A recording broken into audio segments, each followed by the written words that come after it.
spirited contest, highly and tightly contested. See how it plays out in round number 6. Gonzalez starting to let her hands go in the black, Lonnie in the purple.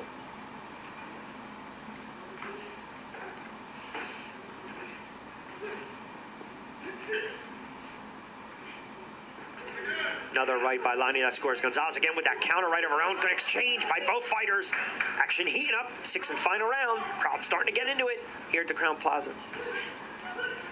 Gonzalez loves it. Just stick that left jab. Best defense. Your jab turns into your best offense. After her counter, she goes back to the jab, which is a mark of a good fighter. After you counter combination, always go back to that jab.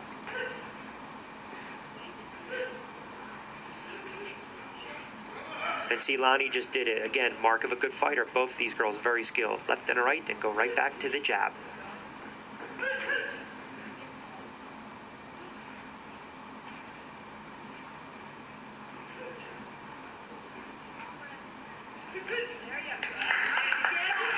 Good right again by Lonnie. Brenda, a very good counter puncher. That might be the difference in this one.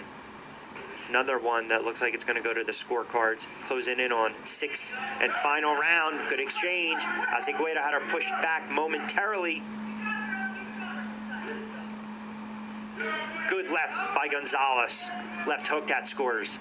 Another left. Good jab. She's stuck it in there. Another left.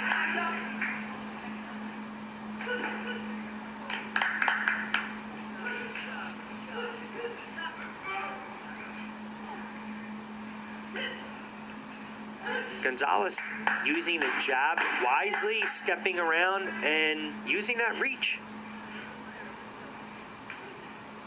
Older fighter too. She's given away 4 years. She's 32.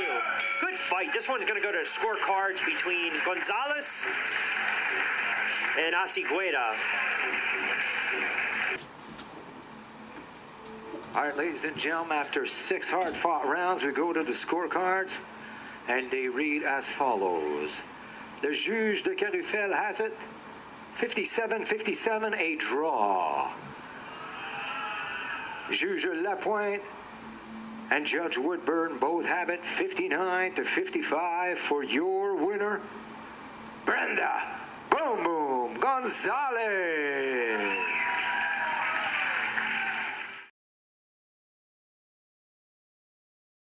I guess you could say guys like Gary Russell and maybe Kid Gallivan, but to me, Frausto has punching power. I think Frausto is poised to win this fight. High tight striking guard from Armando Frausto coming forward. Frausto told me heavy aggression, especially from the start of this fight. Delgado told me he wants to really feel his way into this bout, gauge the strategy of Frausto, make his adjustments. So I saw that Frausto was holding his hand in the quarter. It tells me he wants to twist his punches. When you twist your punches, you cut your opponent. Uppercut to the body from Frausto. Nice. Uppercut, then the left hand. Clever combination from Delgado. That backs off Frausto. Reset center of the ring. See, Delgado's lead leg is the leg that he talked about. Frausto needs to just back off a little bit so he can get his full range and find his power. Delgado throwing with his back against the ropes. Hooking to the body. Nice Clever turn from Delgado. Your head is coming forward before your gloves. You can't do that. Frausto is called a soft warning from referee Jane 80, leading with his head. Nice step and hook. Soft warning is just an admonition. Hard warning means next time I'm taking a point. That was a soft warning. To the inside goes Armando Frausto. Big flurry and back to the outside. And Delgado is seemingly coming from the southpaw stance here. Occasionally he squares up. Very disciplined striking guard as you see coming forward. Rear uppercut misses from Delgado. Frausto's going to try to figure out the reach, and once he does, then we'll see the power. A lot of these swooping shots are errant and they're missing, and Delgado is making Frausto pay. Final minute, round number 1. Frausto pushing forward. Very much looking to settle in, and that's his best sequence of this fight thus far here in the opening round. Yeah, Delgado is proving to be the better counter puncher. Good turn from Jose Maria Delgado. On the push-off, right back to the inside from Delgado. That was clever. Left hand on the exit. Left hook from Frausto. Right back to the inside. Delgado. And Delgado's defense has been so good that Frausto really hasn't been able to land too many power shots. Closing stages of very entertaining round number 1. Armando Frausto versus Jose Maria Delgado for the WBO. Second warning from Jane 80, leading with the head to Frausto. Now to the body goes Delgado. Hard shot there, and now the power may be on display. Level change from Frausto to the body. Delgado punching with his back against the ropes, now caught in the corner. You know, in wrestling, we talk about changing levels all the time. It certainly applies in boxing and MMA as well. You change the look that you give your opponent. On the right hand from Delgado, still his back against ropes. Good sweeping hook to the body by Delgado. Frausto to the inside, a hook of his own to the body. Good left hand. Big combination now from Armando Frausto. Counter left uppercut. Oh, that straight left there may have caught Frausto. You'll see that Delgado will let Frausto get off first, but he keeps his elbows in tight. Delgado is counter punching his way to victory. If he can spin out here, he can continue to do so. Fighting from out of the corner is Delgado. Go back to what Delgado told us in our fighter meeting. Stay calm, hit my angles, feel my way into this fight. Yeah, the angles are so important to the young fighters out there, the young wrestlers, the young MMA folks out there. Coming from angles is the way to do it. You come straight on, you're going to lose. Frausto coming forward, heavy pressure, clever turn by Delgado. Uppercut to the right hook from the rear from Armando Frausto. Both fighters throwing big, throwing accurately here in round 2. Then Delgado taking his own back against the ropes, against the corner cushion. Big flurry from Frausto, the left, the right kicks through. The duck under, cleverly done from Delgado, eats that rear right uppercut, answers with an uppercut, double jab. Delgado showing some really good movement here. You know, not running, so to speak, but fighting defensively. Uppercut again on the inside from Frausto. Hook misses. Delgado, a smile on his face as he circles out, but again puts his back right against the ropes. Delgado seems to really like that left uppercut. Delgado sitting back, walking against the ropes, the corner cushions, continuing to try to be the counter puncher. He's very comfortable there. You'll notice Delgado slipping away at will. I'm expecting to see a hook coming off of one of these slips rather soon. Right to the body, counter left to the body from Delgado. Frausto, again, there's that level change. The body work, the uppercut. Literally every time Frausto throws the uppercut, Delgado answers with an uppercut of his own. Yeah, it's counterpunching. It's counterpunching, and it's so expert by Delgado. He's comfortable with his back against the ropes, and the judges aren't fooled by this. They see what's going on. Final seconds, round number 2. You thought this would be a quality fight. It's high quality indeed. Right again to the uppercut goes Delgado. Delgado literally running to the center of the ring, then the uppercut to the body with the left hand. Frausto showing a sense of urgency here.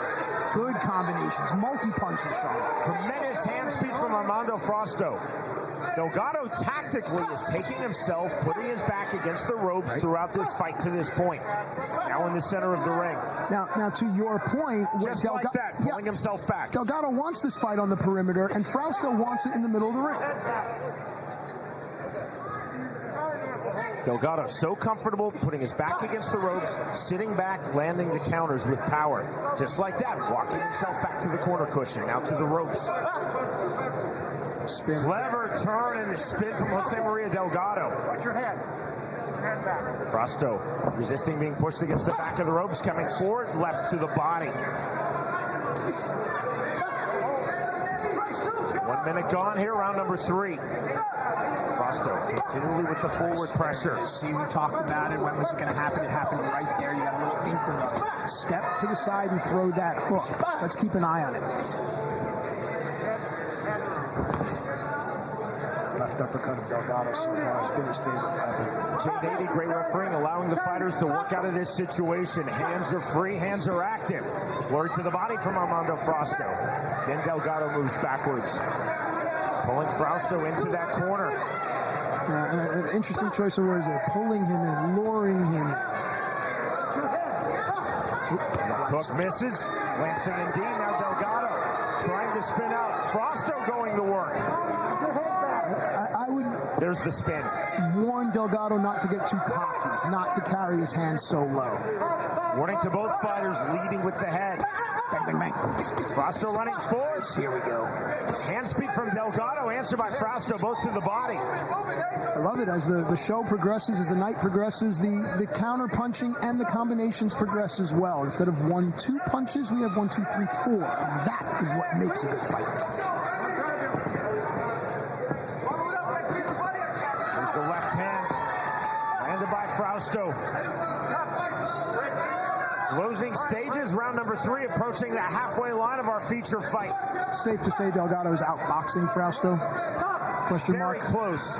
Delgado tactically is controlling the movement of this fight, but Frausto is being first. Very close rounds. There's the uppercut to the body. Yeah, but how much of Frausto's punches are scoring, are doing damage, are effective, and how much are just for show? It's a very good point. That's what the 3 Texas assigned judges are assessing. This is the type of round you show at a judging seminar. And again, a rapid-fire start, center of the ring from Jose Maria Delgado. It's very interesting. I wonder what Delgado would do if Frausto did not come forward. You can control movement by moving forwards, moving laterally, and moving backwards. You're seeing Delgado controlling the movement of this fight by moving backwards. And we can see sometimes, I mean, in hockey, a neutral zone trap actually works, even though it might not be fun to watch. That's an example right there. Frausto does not have to follow. He can pull back to the center of the ring, and Jay Nady will then tell Delgado to engage. Left to the body from Delgado. There's the tag from Frausto. By pulling it to the center of the ring, it allows Frausto to do what we talked about in the first round, is find his range and use his power. He has not been able to do that the entire fight. Step in on the overhand left from Delgado. And you saw a wince of pain from Delgado. Time called by Jay Nady. Time in, we resume round number 4.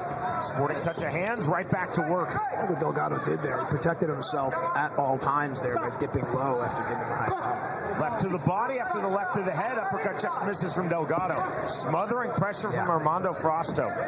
Frausto said in our fighter meeting yesterday, I have to be aware of Delgado's uppercuts from the inside. That's right. They've been scoring at will.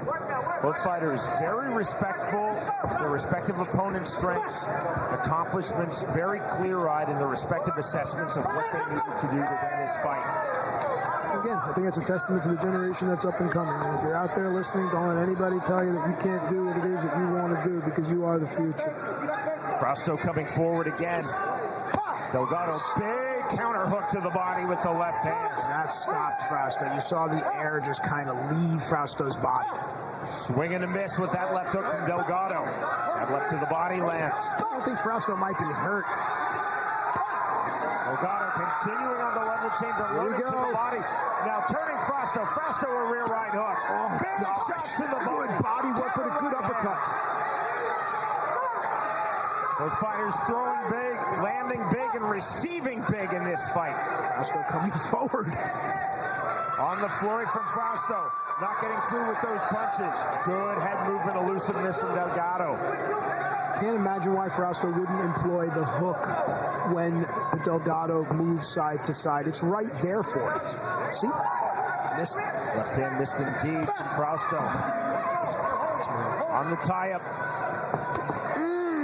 There you Left go. hand on the exit. Let's see now. Uppercut. There's the rear uppercut. Another rear right uppercut. Left to the body. There's a right cross opportunity that was missed. To round 5 we go.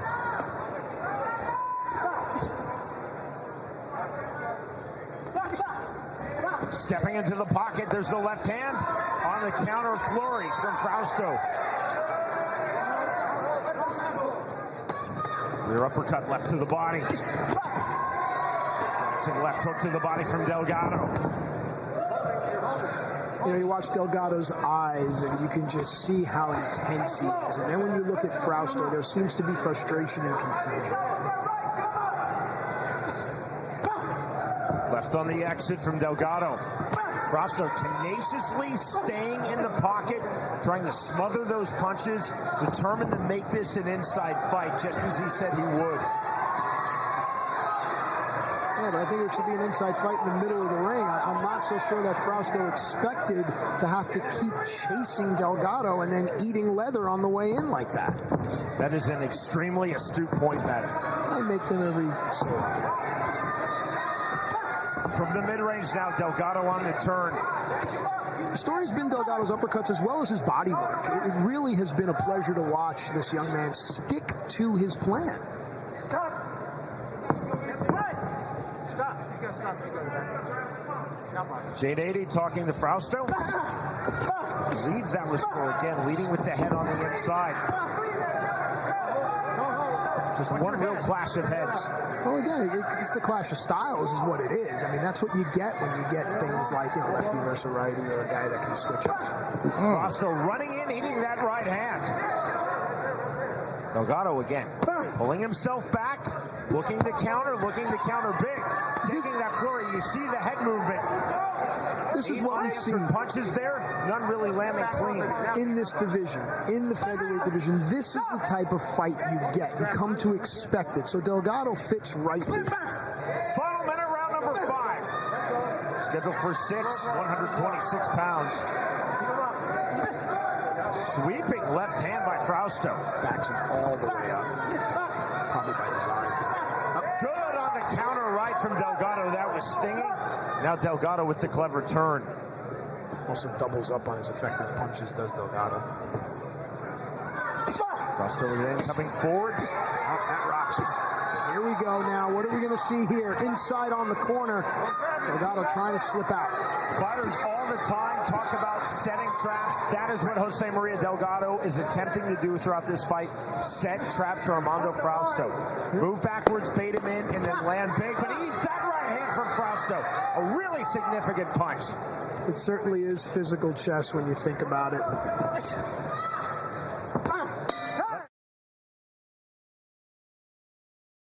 Winner of this fight claims the currently vacant ABO featherweight title, a belt that has real significance to both of these fighters, both very on in their rapidly emerging respective pro boxing careers. Good left hand and the counter left right back from Frausto. My good friend Mike Schiavello would call those shots gut-munching. Gut-munching shots he was. On the right hand. Schiavello doing a great job in one championship right now.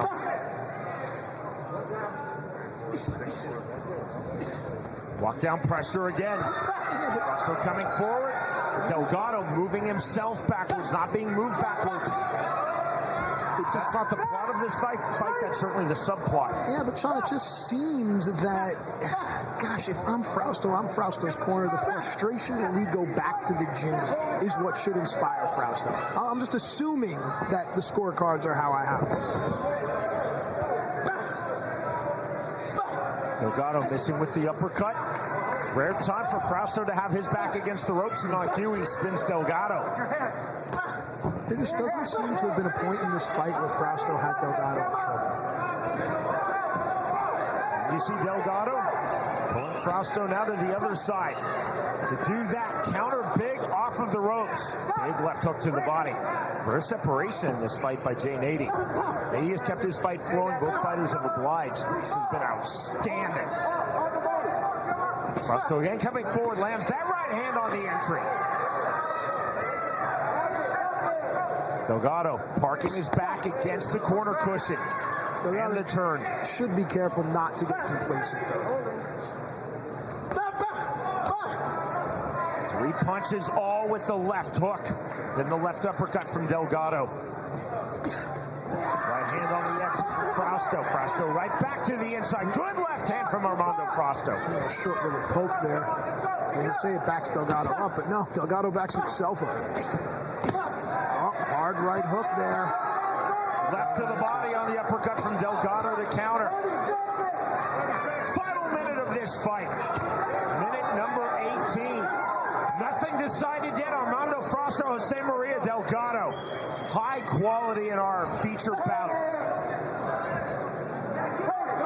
Ooh. Both fighters looking for at least one more significant punch. Overhand right doesn't get through from Delgado on the turn. That left hand gets stubbed. Straight right hand from Frosto. I bet you if Delgado moved to the center of the ring, Frausto would not come forward at this point. Fully agreed. Right hand. Another right hand from Armando Frosto. Delgado looking to counter with the left. Rocked him, and that's it. The end of a really entertaining fight. And you see the sportsmanship, the respect from both men. 59-55 is how I have it.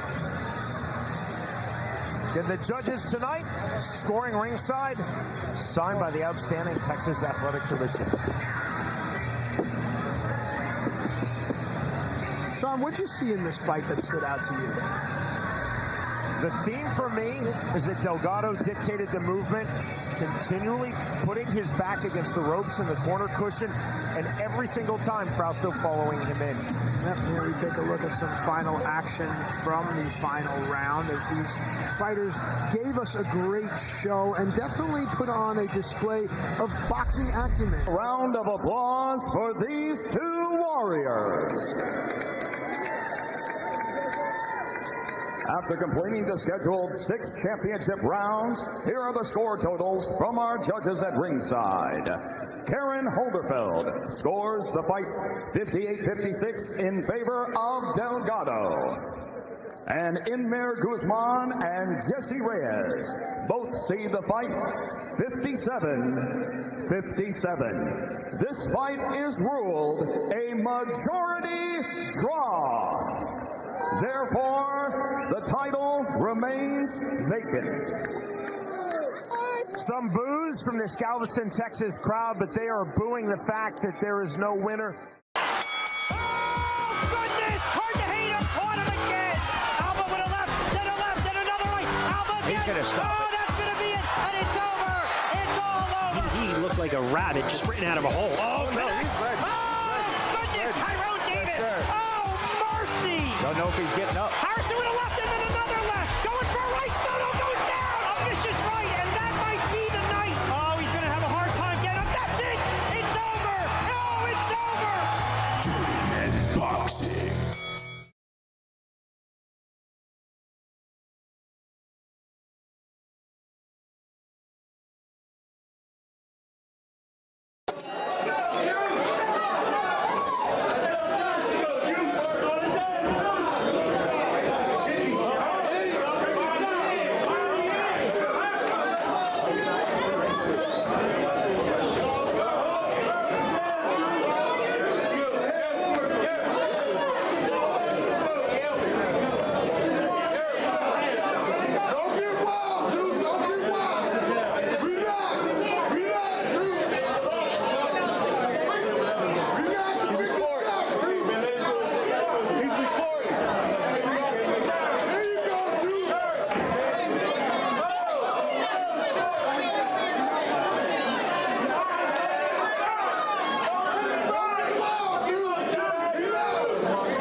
evening. You have the favorite son, the native of Atlantic City, and you have a tough contender all the way from Ecuador who would not back down.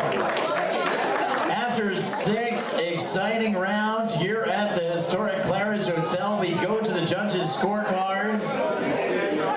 Judge Mark Constantino saw the bout 60-54. Judges John Stewart and Pierre Benoist saw the bout 59-55. All in favor of your winner by unanimous decision from Pleasantville, New Jersey,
All right, folks, welcome back inside the TriX57.com studios. And again, this is Double Jab Boxing Podcast, powered by the Atlantic City Boxing Hall of Fame. We are at the playground at the pier.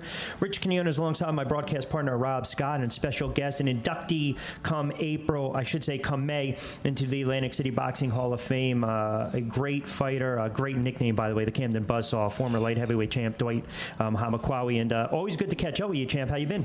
Good. And first and foremost, I mean, congratulations on the induction in the Atlantic City Boxing Hall of Fame. I know so many memories, but when you got that call to the hall, what were your first thoughts? Here we go again. International Boxing Hall of Fame as well. That's right. But I'm always, these guys putting on a great show. You've got a lot of other guests coming down. Big hitters. Rick Bowe and all them. I'll be glad to see them, man. It's be like a homecoming. So I'm thrilled. I'm excited, and you guys bring back memories, man, good memories of the ring and, at that time. And I know a lot of people long for those times again, and there was a lot of skill.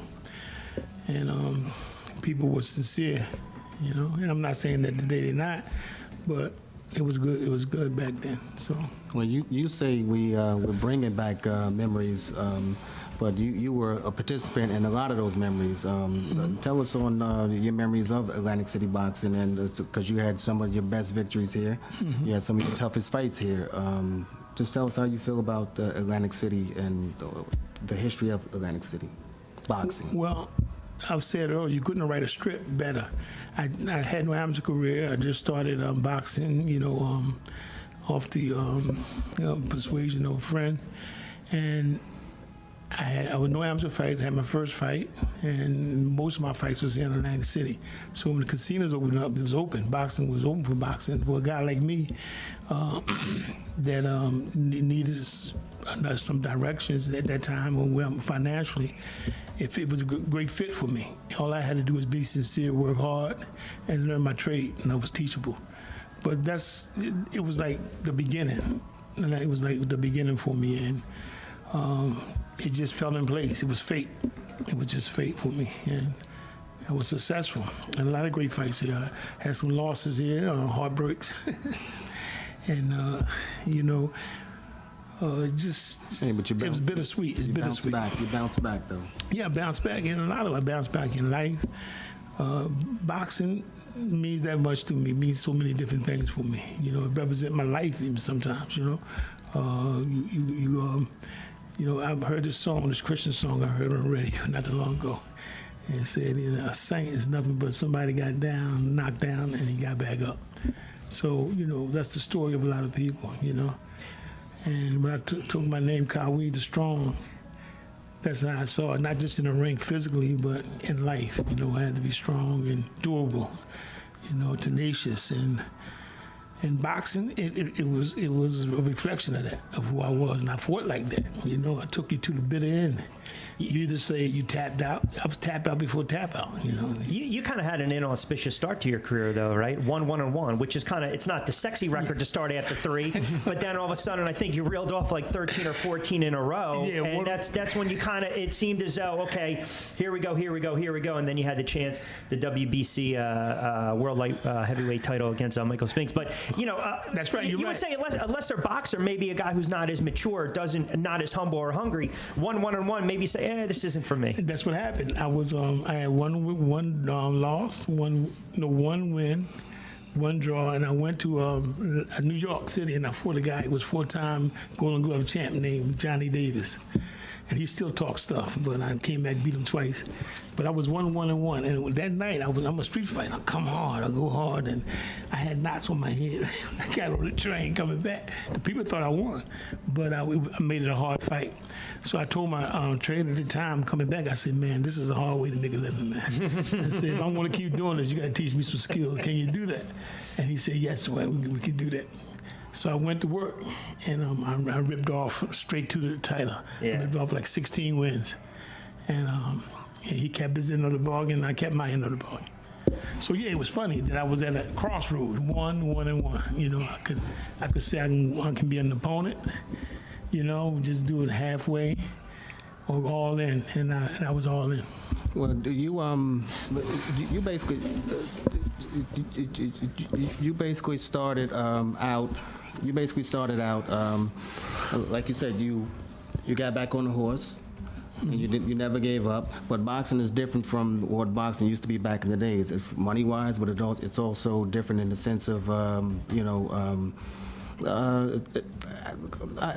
can I say it? It's not only money wise, but also as far as like the competition wise or what have you. You made your mistakes not only in life, but you also made your mistakes who are just as tenacious as you were back in the days. What do you have to say to them as far as do you have any advice for them to make sure that they don't make the same mistakes that you've made in your past from a boxing business standpoint and from an in-ring standpoint?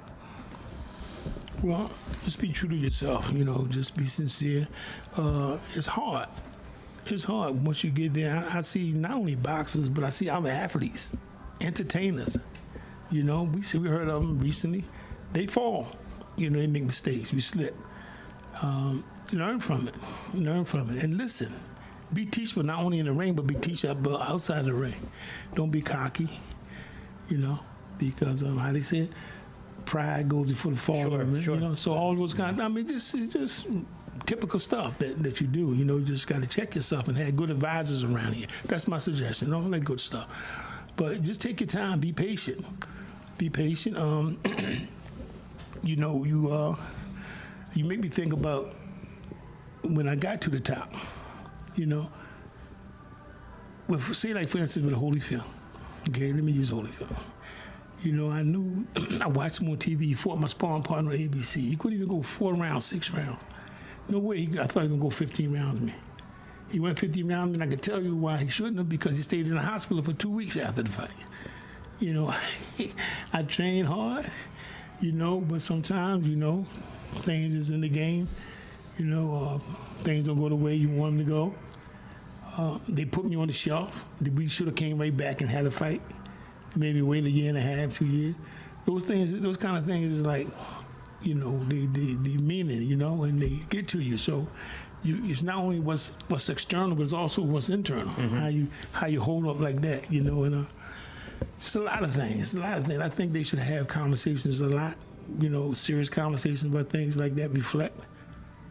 How about some of the success you had, because you fought so many times down here in Atlantic City, but you go to the Rossman fight, you go to the first fight against Abusai Muhammad, and I think, and again, correct me if I'm wrong, that first fight when you knocked him out the old Playboy Hotel and Casino, but to hold up a belt, to be crowned world light heavyweight champ, to do it in that fashion, these are two great warriors that you also go into the Atlantic City Boxing Hall of Fame with in May, and I'm sure you guys will share a lot of stories, but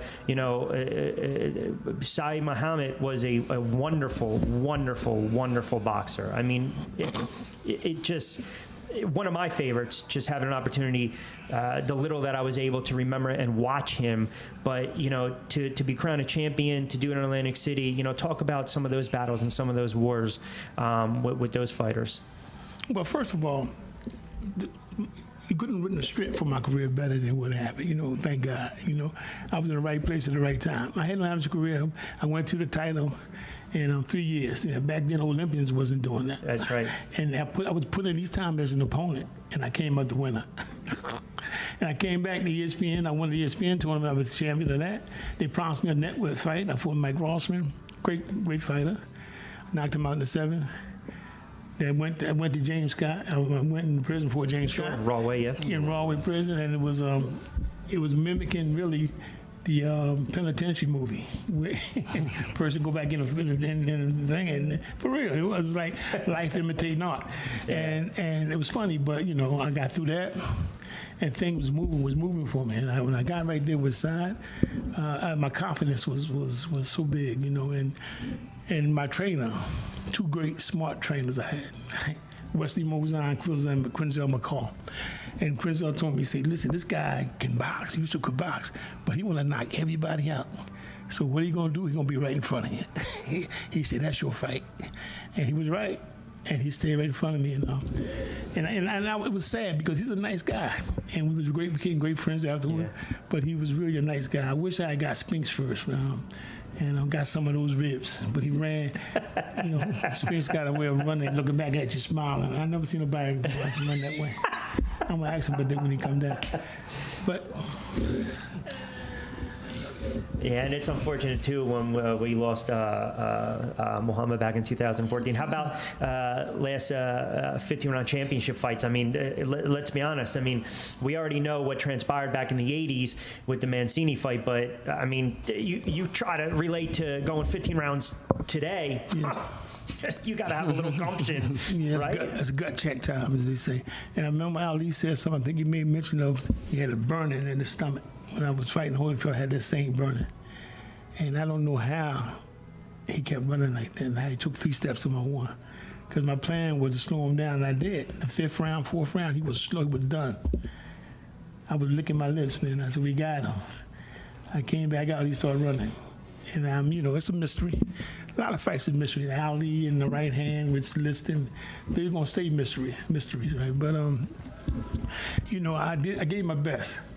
Good, bad, and indifferent. I gave my best. And,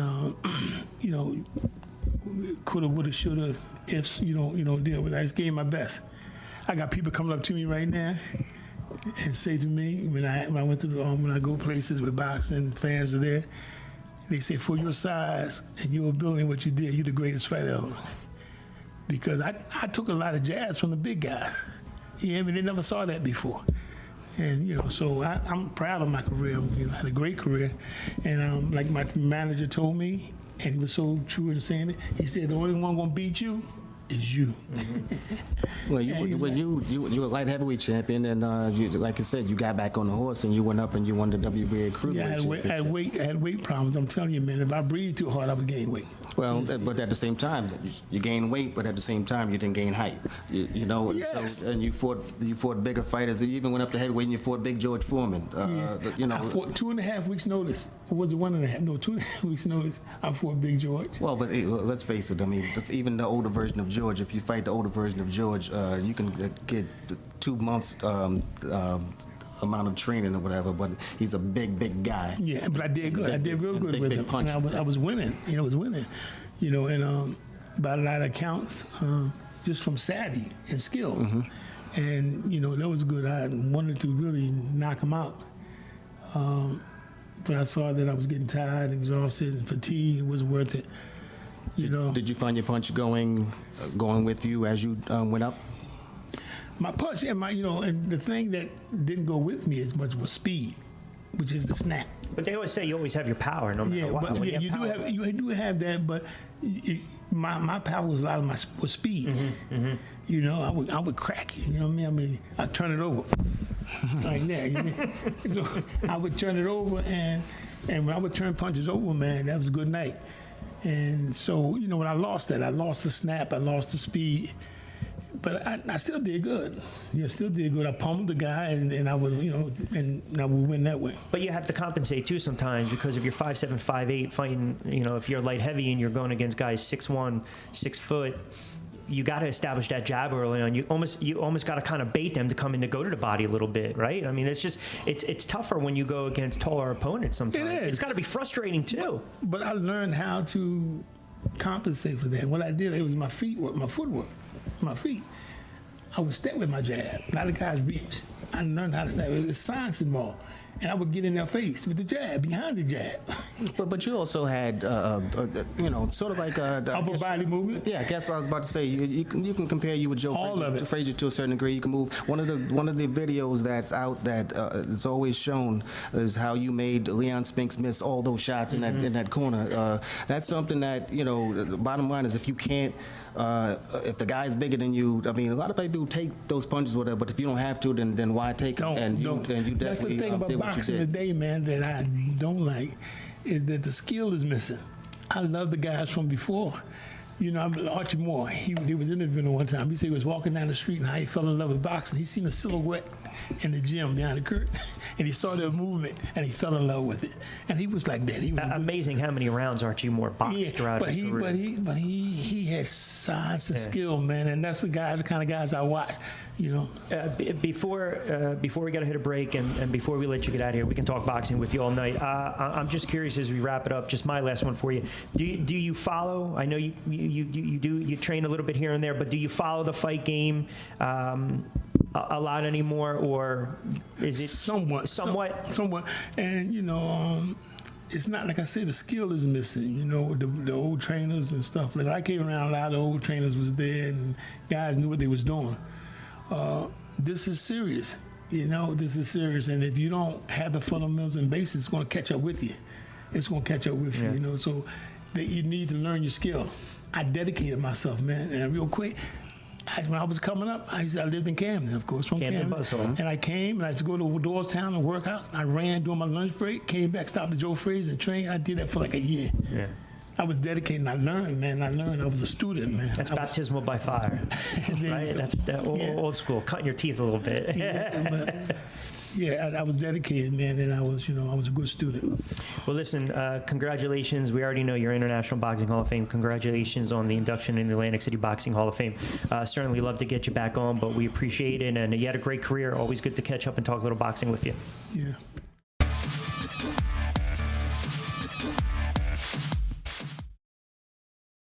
Born in 1973 in Fajardo, Puerto Rico, he began as a pro in 1990. In his 20th pro bout, he stopped Maurice Blocker to capture the IBF welterweight crown.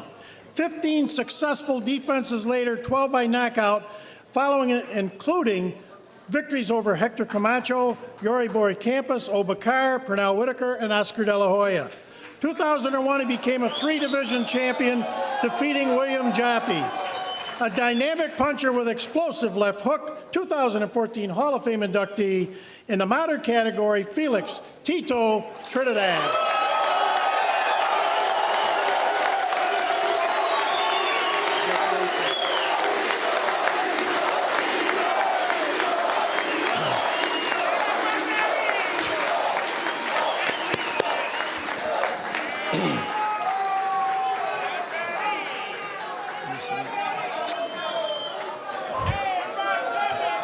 Sí.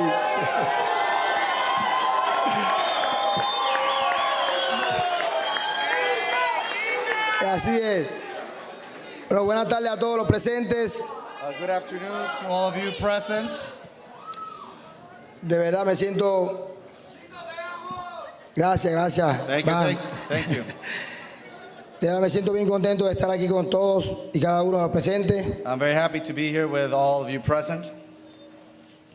Quiero empezar saludando a los referees, todos los referees que están aquí conmigo. I want to first acknowledge all the referees here present. A todos los ex-campeones mundiales del boxeo que están aquí también me están acompañando, a todos. All the ex-champions that are accompanying me here as well. Especialmente a todos los campeones de Puerto Rico. Especially all the champions from Puerto Rico.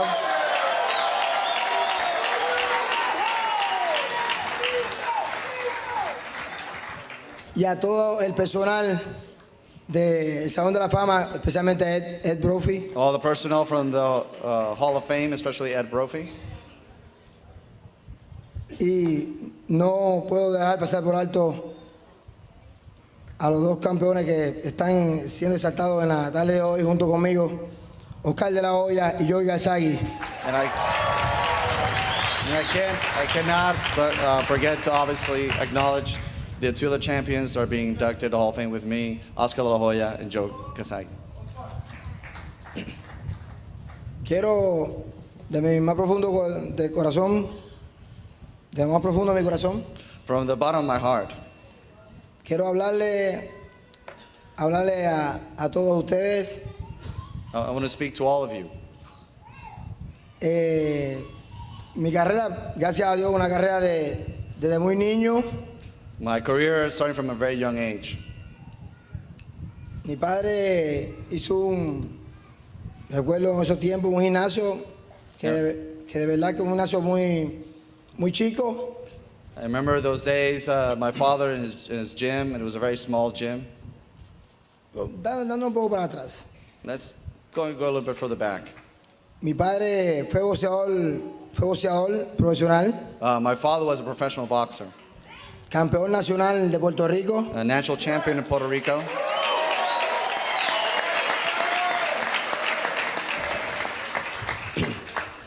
y de verdad que cuando ya se retira del boxeo, pues junto con un primo de él quiso montar un gimnasio para llevar a cabo lo que había aprendido. So when he retired, along with his cousin, they started a gym to, teach others what he had learned from his career. De toda la familia, primo, Tito Tiniape se encaminó junto con mi padre al mundo del boxeo. All the family, all the cousins, the Trinidads focus on the boxing as a career. Somos 6 hermanos de la familia. We're 6 brothers and sisters in the family. Recuerdo que mi hermano Juan Carlos también hizo algunas peleas. I remember even my brother Juan Carlos did some fights. Jonathan no ha cogido el camino del boxeo, pero sí un gran estudiante Jonathan didn't follow my footsteps in boxing, but he's a great student. y un gran ser humano. Great human being. Y de verdad que espero que siga siendo igual como es siempre. And I hope that he continues to continue to be like that. Desde Cupey siempre salíamos en la tarde, después luego llegarle de la escuela, salíamos al gimnasio. Every afternoon in Coupé, we would go, after school, we'll go to the gym. Pero sí, antes siempre mi padre, después que llegaba del trabajo, con mucho esfuerzo, salíamos para el gimnasio a hacer lo que en sí podíamos hacer, que era 100% el boxeo. So my dad, every day in the afternoon when he comes from work, he will take us to the gym and start training us. Junto conmigo había muchos muchachos del barrio de Cupey, pueblos aledaños, porque de verdad que el gimnasio pues se acercaban mucho en esa área, y mi padre con mucho gusto siempre a todos nos trataba de igual manera. And there was a great gathering of the kids from the neighborhood, kids from surrounding towns. It was always full of kids, and my dad always treated everybody equally. Y por ese gimnasio de Cupey pasaron muchos jóvenes. And through that gym in Coupé, many youth have gone through those doors. Y día a día poníamos el esfuerzo para así poder hacer el mejor club de boxeo, que por muchas ocasiones fue el club de Coupé. For many times, through a lot of effort, we tried to make it the best boxing club that we could. And for a long time, it was the best one in Coupé. Así lo decían muchas personas y así lo llevamos a cabo año tras año cuando recibíamos los premios del mejor gimnasio de Puerto Rico. And many would say that we were one of the best boxing club, and we would affirm such acclamations through a lot of the championships, a lot of fights we would win, and the victories the youth would make throughout the years. Quiero decirle que no fue fácil, fue un trabajo de equipo. I just want to say it was not easy. It was a team effort. Ya para el 1990 hago mi debut como profesional, By 1990, I made my debut as a professional boxer, en el cual gano mi debut por nocaut técnico. and I win by a TKO. Y de ahí en adelante mi carrera surgió de gran manera. And after that, my career took off in a great way.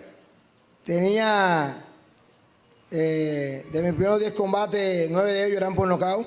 My first 10 fights, 9 I won by knockout.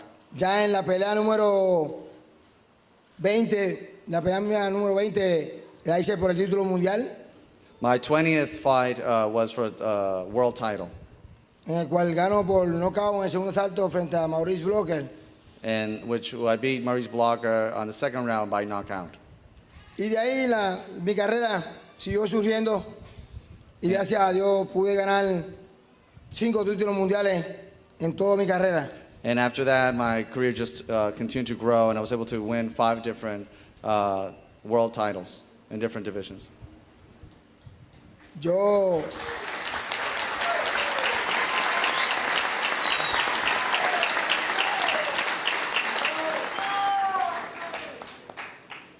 sé que ustedes posiblemente saben que el boxeador, esta carrera del deporte de boxeo no es fácil.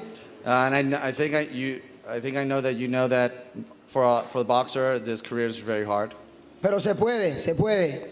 Yo la hice, Joe Galsaki la hizo, Oscar de la Hoya lo hizo, But y it aquí is, estamos. it is possible. I did it, Joe Galsaki did it, Oscar de la Hoya did it, and here we are. Y con todo el corazón estoy más que orgulloso de que hoy día nos pueda reconocer, pero más aún de haber sido boxeador por toda, casi una vida. And today, deeply felt from my heart, very proud to be recognized for being in my boxing career that has been basically my whole life. Quiero dejarles saber que la familia mía es una familia que siempre me ha apoyado, siempre me ha estado conmigo dentro de toda mi carrera. And I want to let you know that my family has always supported me, has always been there for me throughout my entire career. Mi esposa, que está aquí de frente. My wife is right here in front of me. Charo Santiago. Sharon Santiago. Mis 5 niñas. My 5 daughters. Que están conmigo, me acompañan. Gracias por estar aquí conmigo. They accompany me. Thank you for being here with me.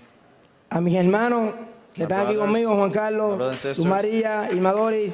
Gracias, Jonathan, Natalie, por estar aquí conmigo. Thank you for being here with me. Nelly, gracias por estar aquí conmigo también. Nelly, thank you for being here. A todos y cada uno del grupo Team Trinidad. Every single member of the Team Trinidad team. Ellos saben quiénes son. You know who you are. Gracias por estar aquí. Thank you for being here. Al principio les dije que le estaba hablando con el corazón y así lo estoy haciendo. You always help me with, and I always appreciate with all my heart, and I always will. Quiero que siempre lo hablo con mucho orgullo. La persona que gracias a Dios me trajo al mundo, mi madre Irma Doris, que está aquí de frente. I also want to thank my mom always say with great pride, the woman that brought me to this earth.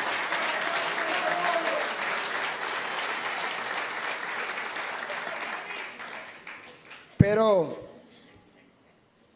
tengo que hoy delante de todos ustedes, but today in front of all of you, dejarles saber que sin esta persona que voy a mencionar ahora, that this person that I'm about to mention, without him, lo más seguro, estoy seguro que no estuviese hoy parado aquí. more than likely, actually, I'm completely sure I would not be here. Aparte de ser mi padre, Besides being my father,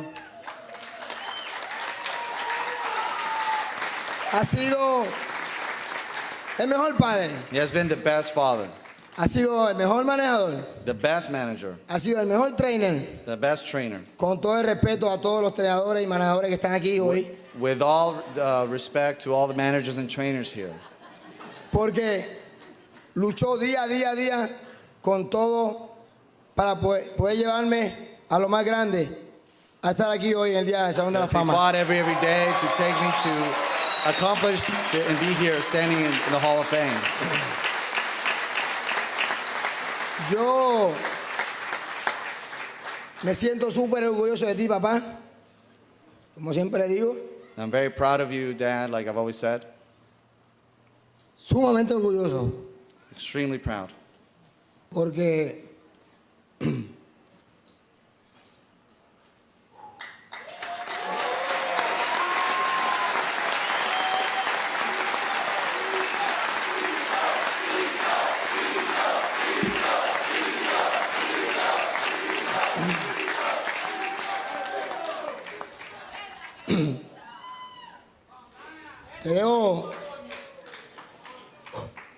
te debo mucho. I owe you a lot.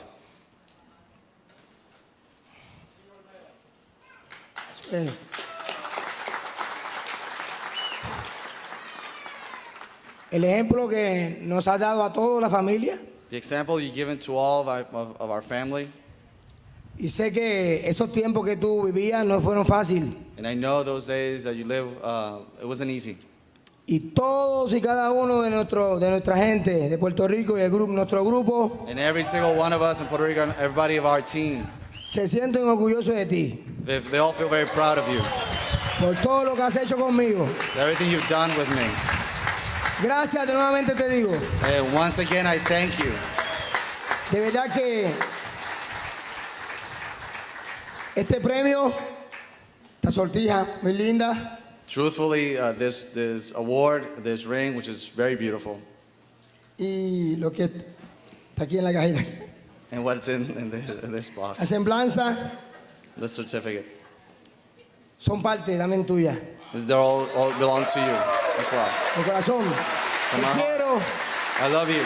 te amo, y de verdad, de los años que Papito Dios me dé, siempre estaré agradecido de ti. Siempre, siempre. That God would give me, I will always be proud of you. Siempre.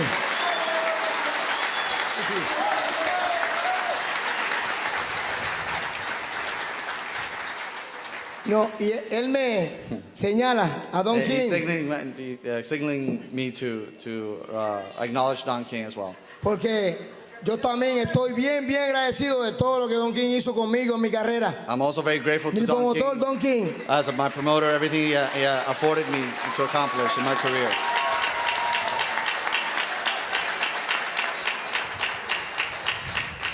Quiero mencionarle a un joven I want to mention to you a young man, que puertorriqueño, como decimos nosotros, de pura cepa, Puerto Rican to the core, que está subiendo, como decimos nosotros, como la espuma, que va muy bien encaminado a ser campeón mundial cuando sea el momento.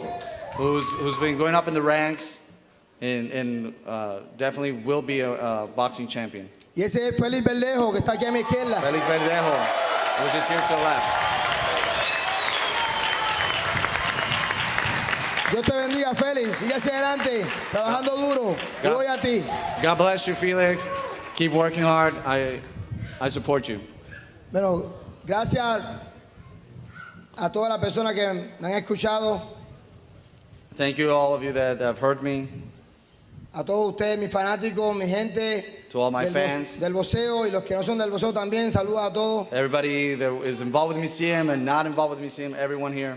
Saludos a toda la prensa que está aquí presente, I want to acknowledge all the press that's here present, en especial a la de Puerto Rico. especially from Puerto Rico.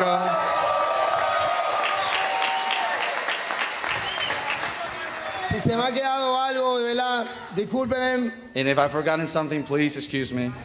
pero amo el boxeo, amo mi gente. Puerto Rico. I love this museum. I love my people. Puerto Rico. Gracias. Thank you.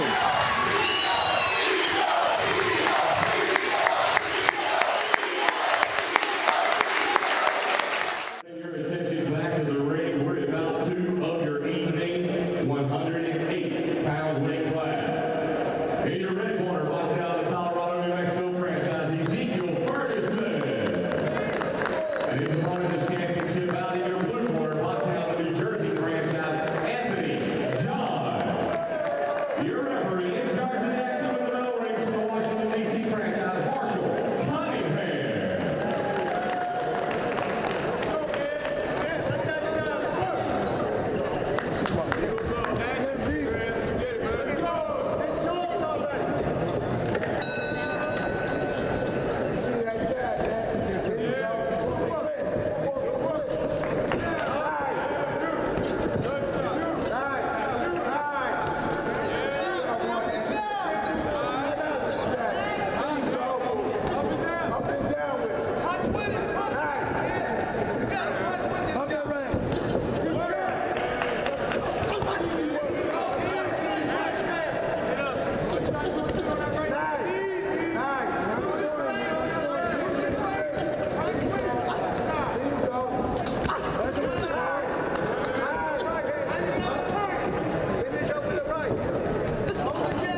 We're going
Welcome, boxing fans, to another edition of Boxing Around the Globe, exclusively on the Ringside Network, your ringside seat. I'm your host, Rich Quinones, and thanks so much for joining us. We are so happy to be able to be back in studio talking some boxing. We have a jam-packed show. Charisma McElwain will join us in a little bit. We'll get her thoughts on what's going on with female boxing, and I'm going to ask Charisma, are we going to finally get to see Wilder and Fury 3? That should be a great segment. Don't forget, too, later on in the program, our boxing expert, Alex Hamer, he's going to join us as him and I kind of go back and forth between rounds, and we break down Lopez and Lomachenko. That's slated for October 17th.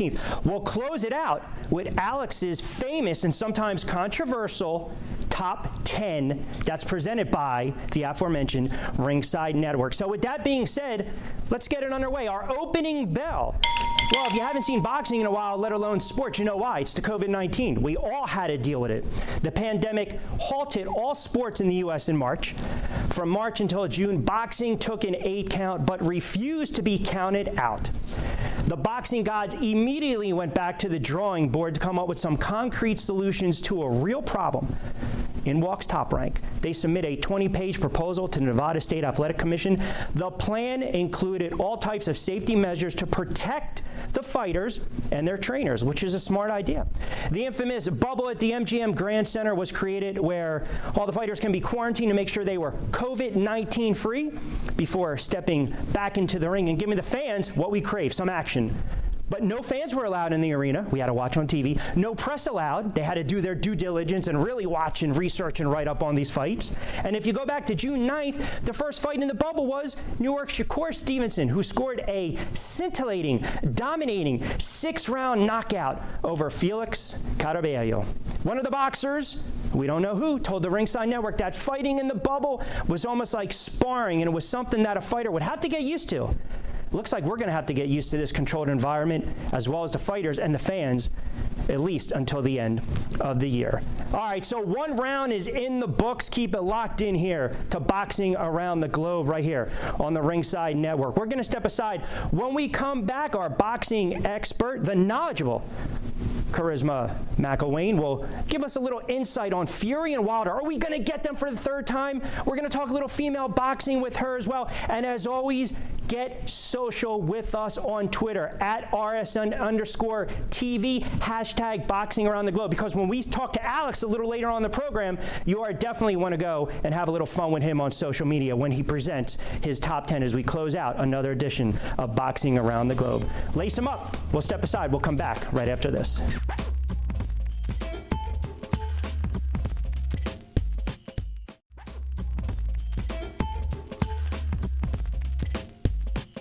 Welcome back, boxing fans, to this edition of Boxing Around the Globe, exclusively on the Ringside Network. And, of course, your ringside seat. I'm your host, Rich Quinones.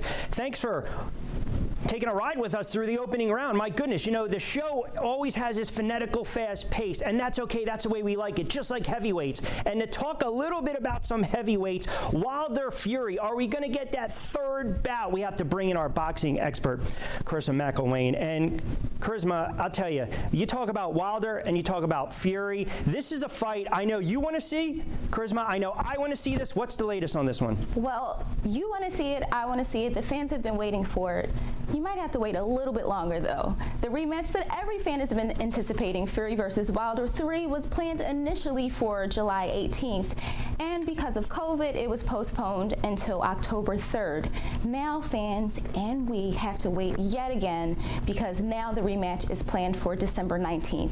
The anticipated venue is the new Raiders' home, the Allegiant Stadium, and that stadium holds 65,000 people. So packing in 15 to 20,000 people should handle the social distancing problems. Bob Arum, the president of Top Rank, said the fight has received offers from Macau and China and venues in Australia. I guess we'll just have to wait and see. But what are your thoughts, Rich? I'm not a patient man. I need to see these two go at it. We've been waiting so long for some boxing, and I know later on we're also going to talk a little female boxing, which which I'm sure you're excited of. But listen, tell the viewers what we have in store as the show progresses. Well, fans, don't go anywhere, because just after the next segment, we're going to have boxing expert Alex Hamer come and talk his pound for pound top 10. It's going to be controversial, but that's what we like here in boxing, because we like to fight. But don't go anywhere. We'll be back with more Ringside Network and Boxing Around the Globe right after this.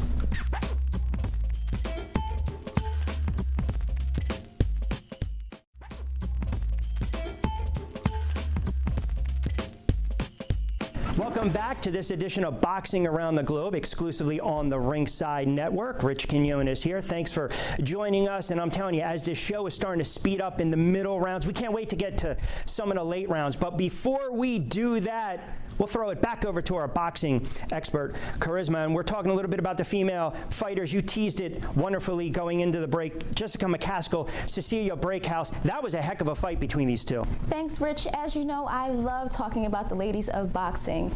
Cecilia Brakehouse, known affectionately as the First Lady of Boxing, lost a close majority decision to investment banker turned boxer Jessica McCaskill. At the end of the fight, Brakehouse indicated that she might retire. Cecilia suffered her first loss in 11 years as a professional fighter. McCaskill, on the other hand, only has 10 professional fights. The fight was a hard-fought welterweight contest between the two women, and even though Ringside Network had scored in favor of Brakehouse, the decision really could have gone either way. In confirming the rematch, Brakehouse told RSN she thought she did not fight at 100%, and she didn't want to go out on a career worst performance. She felt she owed it to her fans all over the world. I don't know. I don't think I'm ready for her to retire. What do you think? Listen, I think to each his own. We can't tell these fighters when to give up the sport, but I'm telling you, how about female boxing over the last 3, 4, 5 years? I mean, there are so many great, notable female fighters to really watch and to follow, especially on social media. So, who are some of your favorite female boxers? It's an excellent. That's a body shot question. Caught me off guard on that one. Listen, Amanda, the Serrano sisters, Heather Hardy, who made the transition from boxing to MMA. Christina Cruz, who grew up in Hell's Kitchen, was a storied amateur boxer on the New York boxing scene. And then we have to pay homage to the Mia St. Johns and the Marine O'Shea's of the world, the $1 Million Babies. So, but I tend to agree with you. You know, at times you hate to see some of these fighters retire, but sometimes it is also in their best interest. I guess we're just going to have to wait and see. Yeah, we're going to have to fingers crossed on that one, but I'm telling you, keep it locked in with a lot of these female fighters. They're doing a heck of a job. Excellent segment, Charisma. We appreciate it. All right, so listen, as we start rolling along, we got to remind you guys to get social with us on Twitter. Follow us on Twitter at @RSN_TV. And the reason you're going to have to do that, and hashtag Boxing Around the Globe, because later on in the program, Charisma already made mention of it before, Alex Hamer is going to give us his pound for pound top 10 Ringside Network list. And you guys are going to want to hashtag Boxing Around the Globe. You're going to want to hashtag the Ringside Network. You're going to want to hashtag, you can hashtag Alex Hamer. It doesn't matter, because I know it's going to be a controversial list. We're going to step aside. When we come back, I'm going to give you a little insight on a little segment, a little drama going on between some of the media, some of the networks, some of the CEOs. We like to title that one, The Hatfield and McCoys. Boxing Around the Globe continues right after this.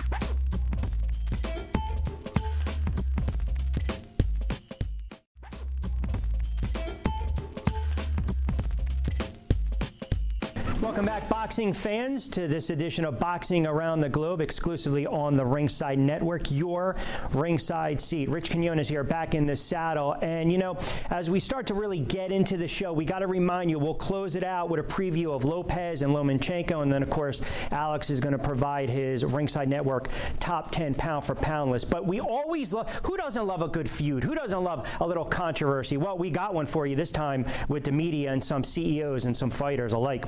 A feud recently erupted between Ring Magazine and Showtime. Ring Magazine editor Doug Fisher, oh, you gotta love Doug Fisher's Dougie's Daily Mailbag, if you will. He does every month, always stirs the pot. He wrote an article indicating that Showtime, which is owned by CBS, lost money when it landed pay-per-view king Floyd Mayweather's 7-fight mega deal almost a decade ago. We're still arguing about this stuff. The barbs immediately started flying in Twitter because, hey, it's social media, and they started to go back and forth of Showtime executive Steven Espinoza and the Mayweather camp, they came out swinging. They were down, but they got back up. And of course, who led the charge? Leonard Ellaby, the president of Mayweather Promotions. He said the numbers, they don't lie. He released a figure showing that in 7 fights, Mayweather sold 14,415,000 pay-per-view buys. Oh my God, I got to look again to see that. The revenue generated 7 fights, $1,306 million. So just absorb that number for a second. Unbelievable. Do not expect this feud to stop anytime soon. This is the power of social media. And I think at the end of the day, Floyd, he still wants to remain the king of pay-per-view. Well, we're the king, if we like to think so, when it comes to the inside track on everything that's going on in the world of boxing. So keep it locked in, because when we come back, our boxing expert, Alex Hamer, will break down an exclusive with Alex. He'll break down Lopez, Lomachenko, October 17th. Belts on the line, careers on the line, money on the line. We're going to get his thoughts as Boxing Around the Globe continues right here on the Ringside Network, your ringside seat.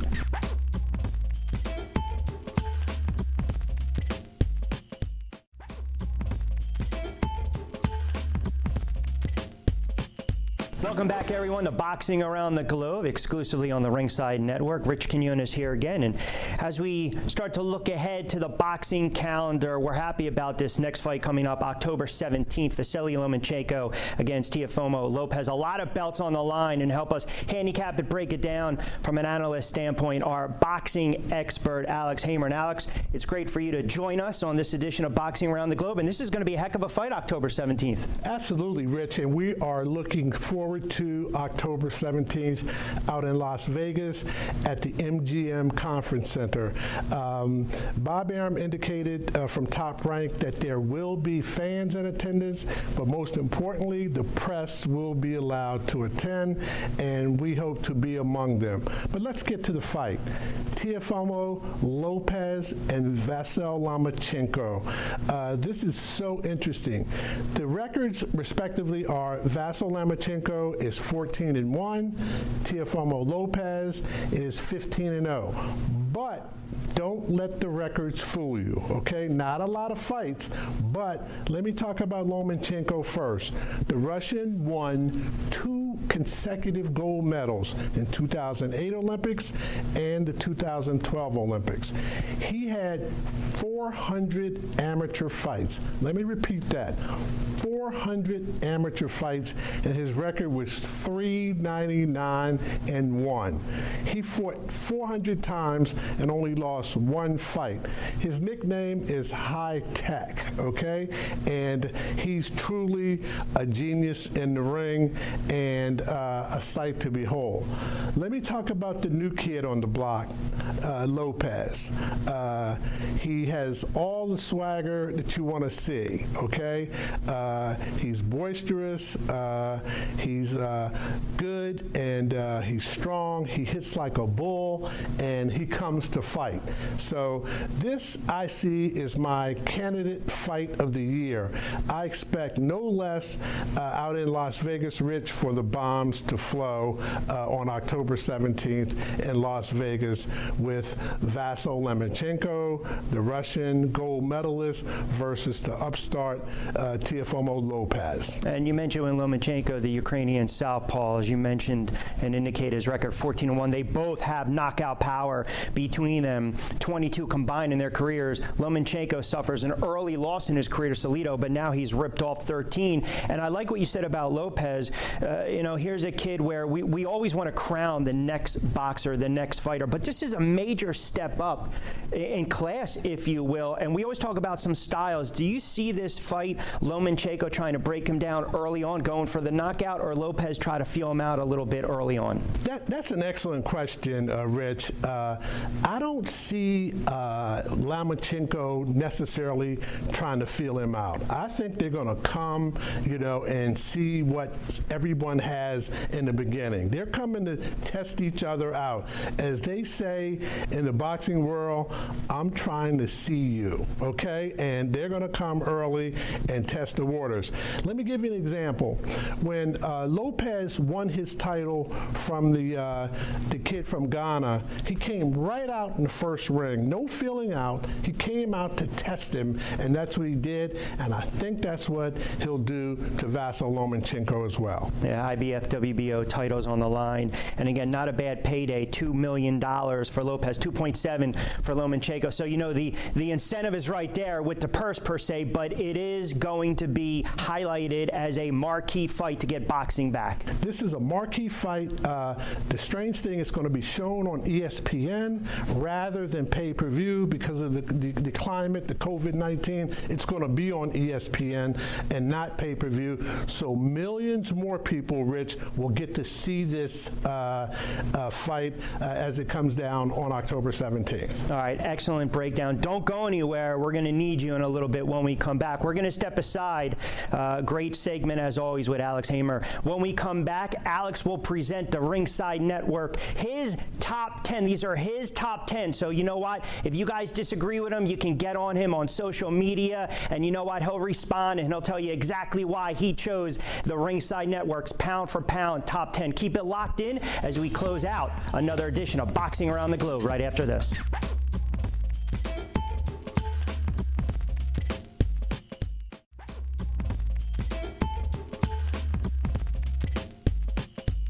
Welcome back, boxing fans, and this is our final round, the final bell, if you will, for this edition of Boxing Around the Globe. Thanks again for keeping us locked in. Rich Quinones here, and we always try to go out with a bang, a liver shot, if you will, a body shot, and we typically like to do it in this fashion as we welcome in our boxing expert, Alex Hamer, with his always controversial, sometimes, what are you thinking, Alex, your top 10, the Ringside Network, top 10 pound for pound, and I'm telling you guys right now, you can get on Twitter and go back and forth.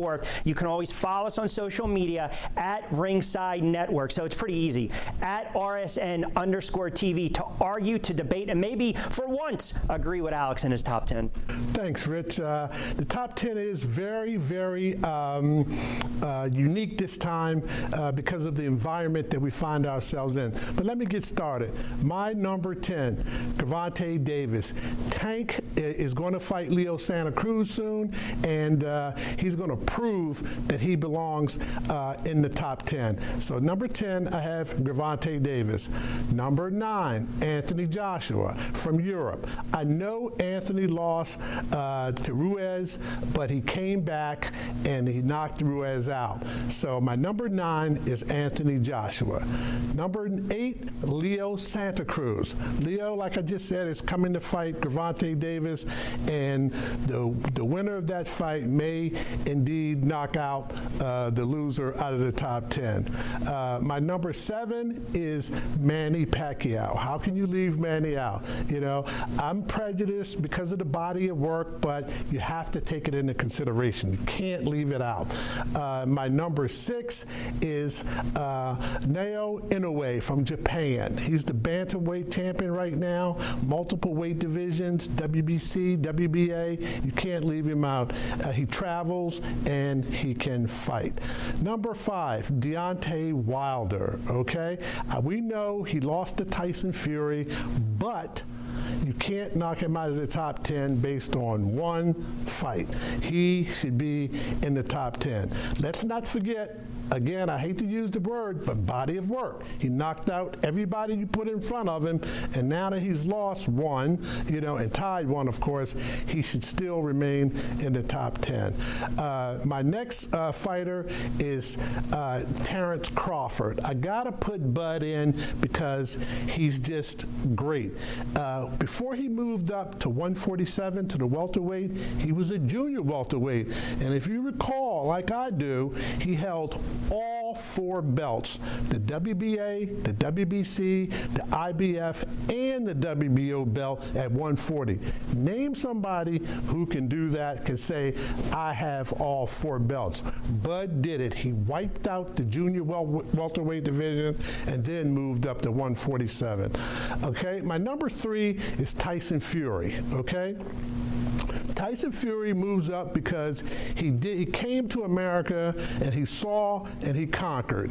Back on February 22nd, everybody remembers what happened, and I think, as we purported earlier, that they're going to fight again, hopefully in December, at that new beautiful stadium that the Raiders play football in right now. My number 2 is Vasyl Lomachenko. We already indicated that that fight is going to be with Lopez, my candidate for Fight of the Year.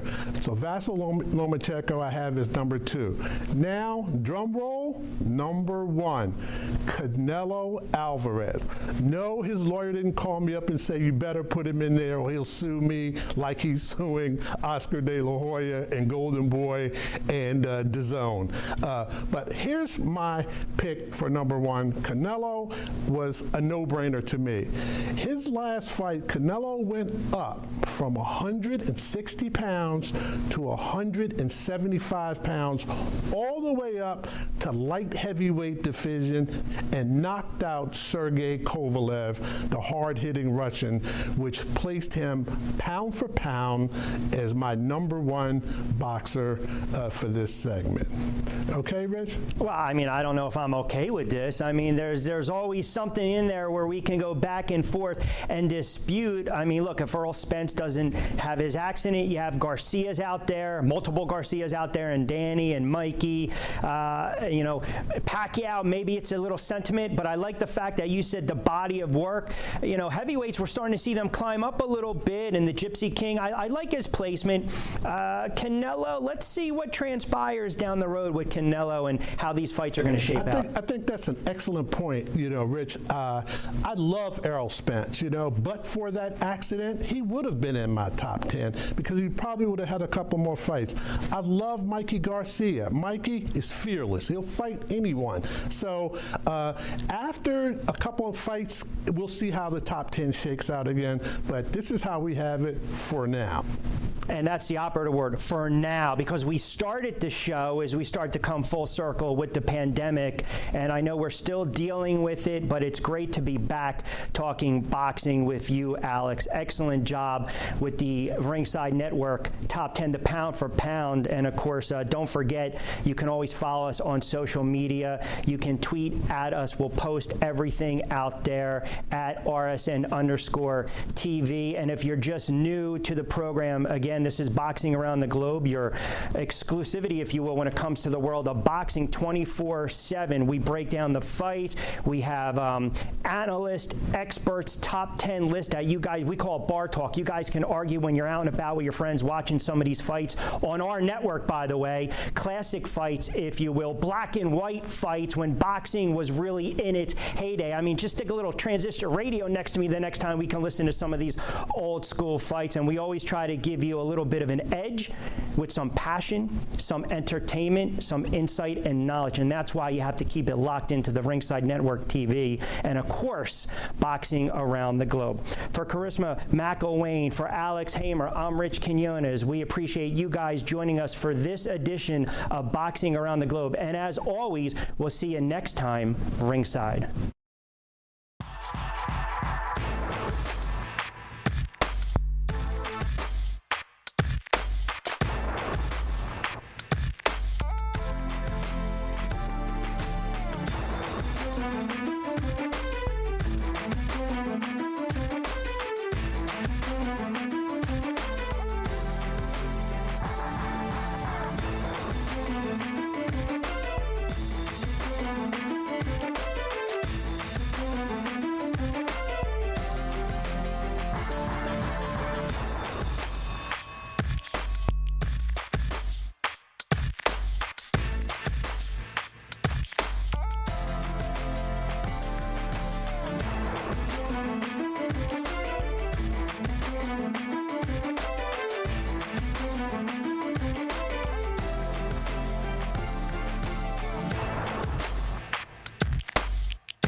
Caesars Palace Hotel of Las Vegas, Nevada welcomes you to the Nassau Veterans Memorial Coliseum for tonight's 12-round heavyweight main event. Ring officials have been assigned here by the New York State Athletic Commission. James A. Farley, Jr., Chairman. Directly above us in his corner.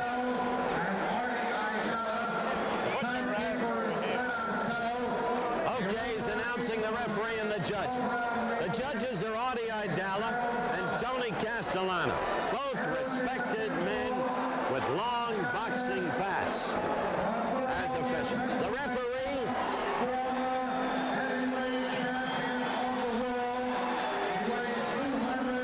24.5 pounds, Smoking Joe Frazier.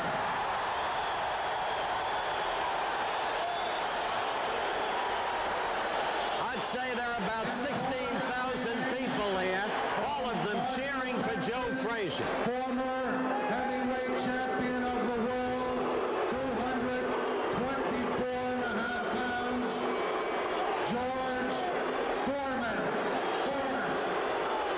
12 rounds, main event. That's not easy for George Foreman to take.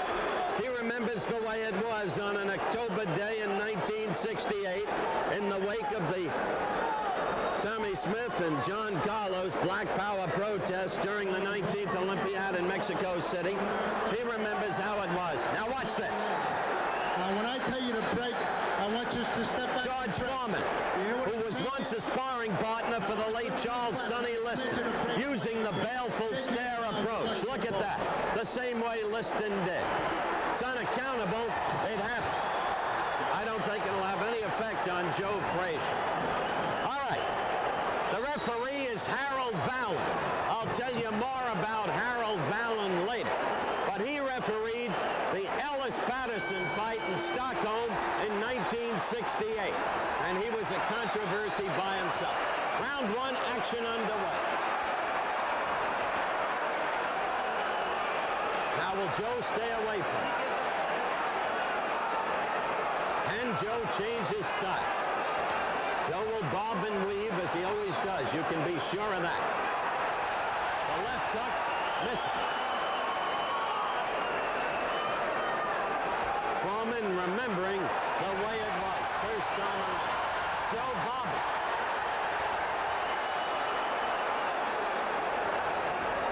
It didn't start this way, as you saw earlier in Kingston, Jamaica. But George is big. He comes at you.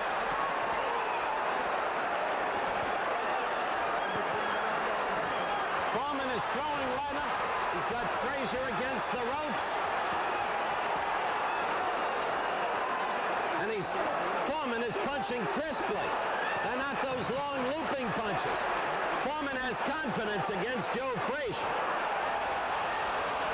This is not Frazier pursuing Ali. It's a different kind of fight. There are horses for courses. There are styles for fighters. Foreman is punching away at Joe Frazier. At left. Looks like a telephone pole when it comes at you from George Foreman. And then there's the right uppercut, his other great weapon. That left keeps getting into Frazier. Again, you saw it there. Then the right. Foreman wants this fight desperate. He says he'll do more damage than he did in the first fight. He says winners get kissed.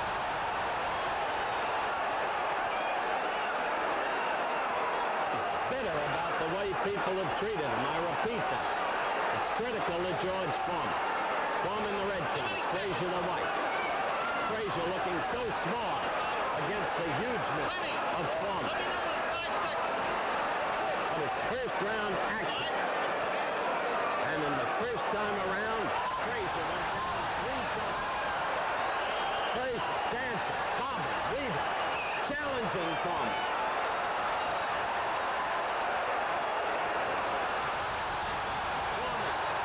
Getting hit by a left and the crowd roars.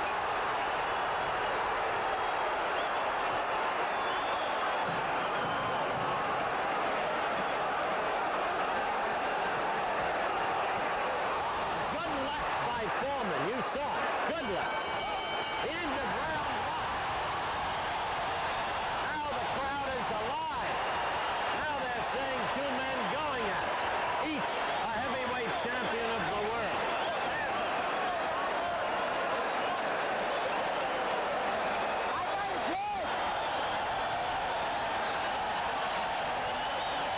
All right, let's look at that left by George Foreman. First to right, there's that left that snapped Frazier's head back.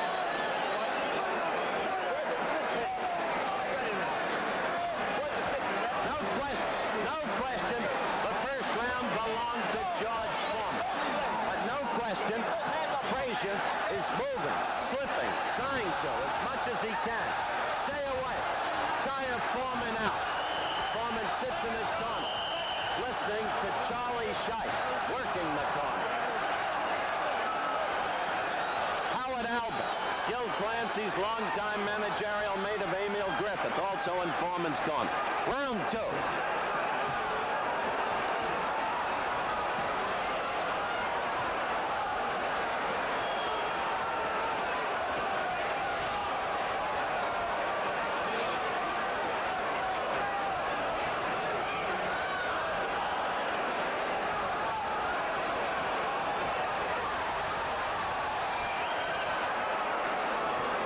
Foreman's glove, 8.5 ounces. Frazier's glove, 8 ounces.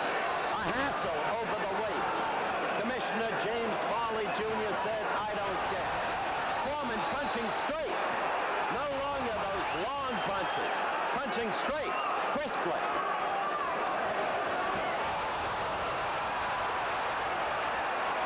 Foreman with that left getting in there.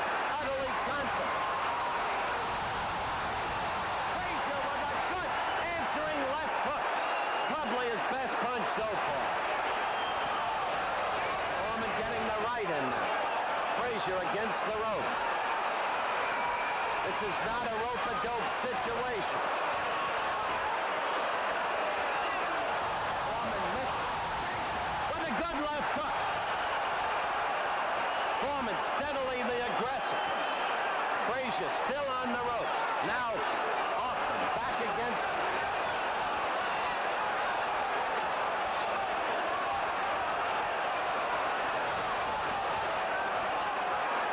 This, folks, is a fight. Look at the countdown in the lower right-hand corner of your screen. Second round action. Frazier now in the middle of the ring.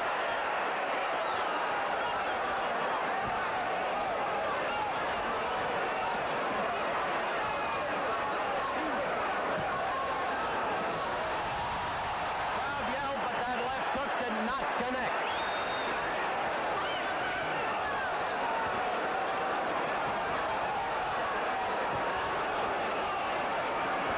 Good left by George.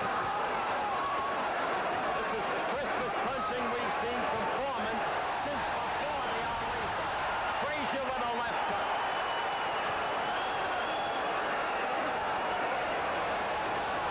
Maybe Gil Clancy has taught Foreman something. Good left hook. Got in there. Got in there by Frazier. Better second round for Frazier than the first round. Frazier a notoriously slow start. Always bad in the first round. But Foreman punching away. Dominated in an aggressive set. Coming up to the end of round two. There it is. And the crowd is alive. Alive for this fight. Let's take a look in slow-mo at that first left by Joe Frazier. Watch this. There's the right lead, the left lead by Foreman. Left again missing, the right scoring, the left missing, and up comes Frazier with the left. Nonetheless, the unofficial scoring around me has it 2 rounds for Foreman, no rounds for Frazier. But Frazier's strategy evolves before your eyes. To stay in there, to bob, to weave, to let Foreman hopefully use himself up, to avoid that stunning right uppercut that really caused Frazier's demise in the first fight, and then to come on in his own way, as he has against Ali. 3. I don't think I have to identify Frazier for you or Foreman. Now let's see if Joe comes on.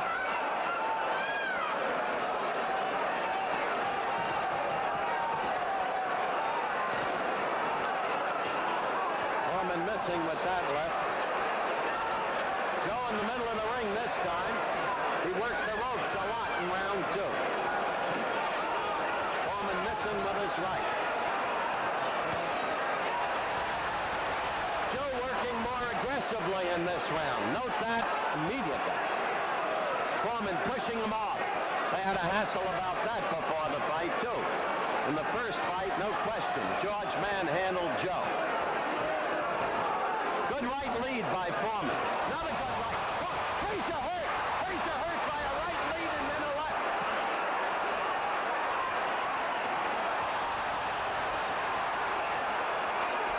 They're out. Steady, insistent.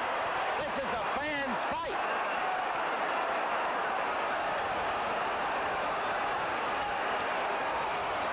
Right by George.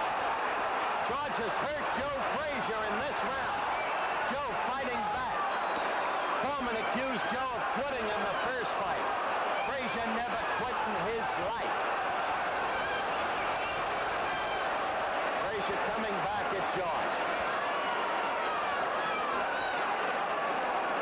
Frazier slips a lot of those punches, but gets hit with too many.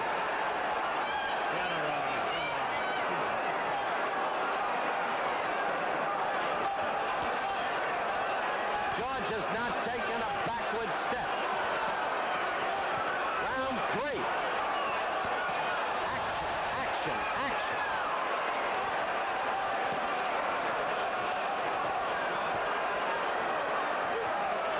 Frazier appears totally, or rather Foreman appears totally unafraid of Frazier. You saw that left again.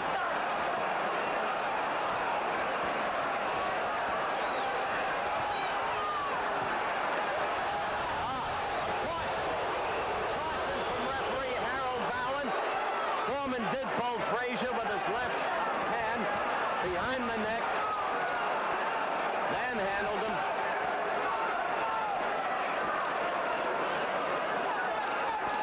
We're almost at the end of round 3.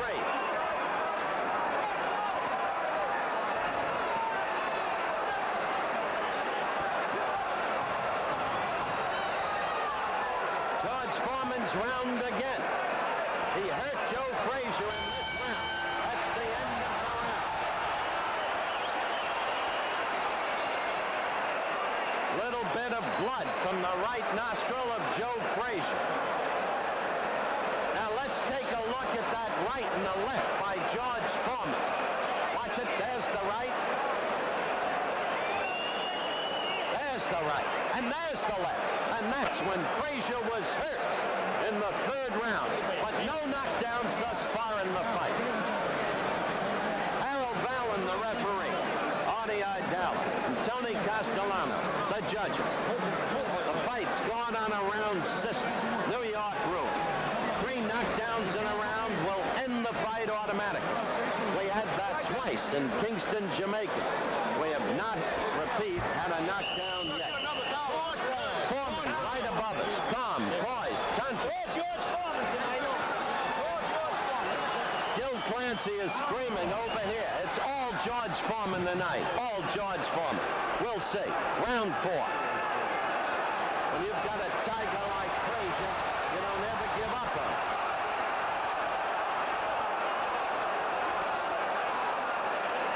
Foreman with the size. Foreman with the reach.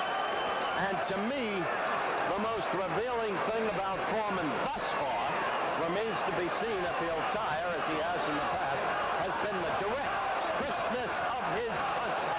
No more long, loafing punches coming from behind the ear, but right on. Watch.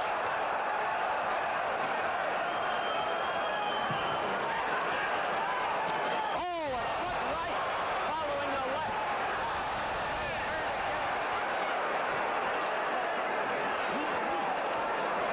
You know what this fight means to Joe Frazier. He dreams of a Frazier Ali 4. He was not staggered there. That was a slip. Don't be misled.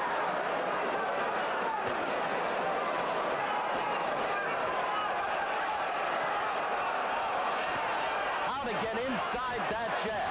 How to do the damage. Upwards with the left hook. That's the kind of left hook that staggered Ali in the 11th of Ali Fight 1 and floored him in the 15th of Ali Fight 1.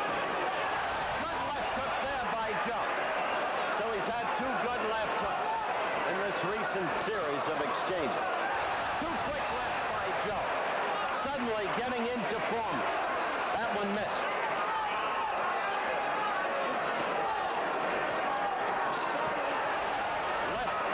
Uppercut. Frazier again. The crowd responding. Foreman back. Left. Less than a minute to go, as you can see, in round 4. Ceaseless action.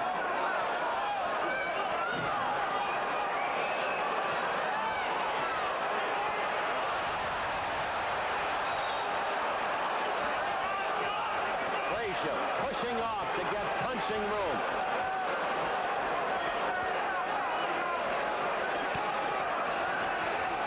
They approach the end of round 4. No knockdowns yet. Endless punch. The crowd yelling at every left hook thrown by Frazier. Foreman pushing off again.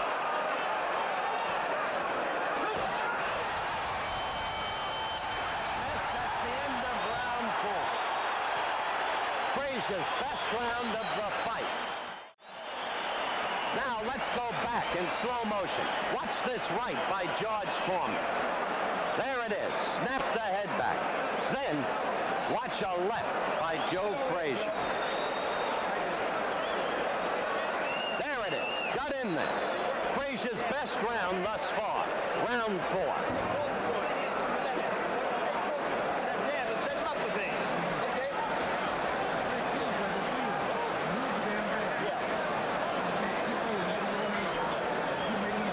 Ringside, the feeling is that round was even.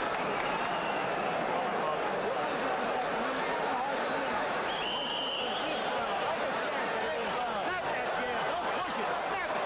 Hands up.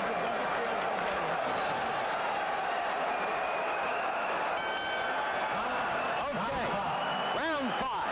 Let's see if Foreman begins to tire. Frazier.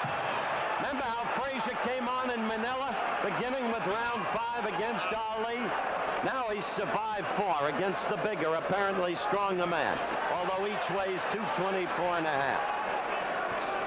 Let's see if Foreman backing up a step or two.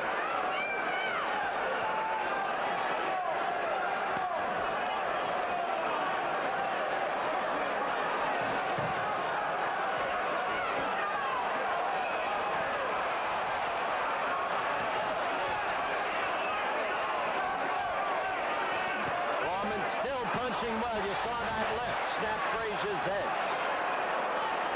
Pushing him off. Good right by Foreman.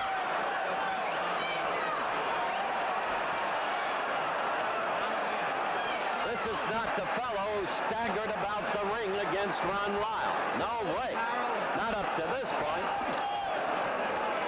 This is not the fellow who was outsmarted by Ali. Or whatever happened to him in Zaire.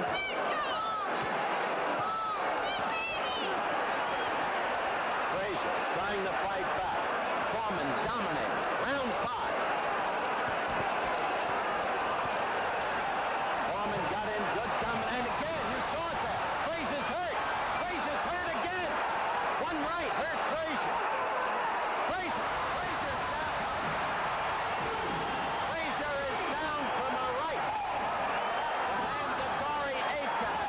The first knockdown in round 5. George Foreman looking revived tonight. Frazier getting the left. Frazier getting the right. Frazier taking it from George Foreman. Foreman again with the right. Second knockdown in the round. One more knockdown. This fight is over. George Foreman struggling to, no Frazier struggling to his feet. George Foreman poised in the neutral corner. Look at him. In total command now. And Errol Valen says the fight is over.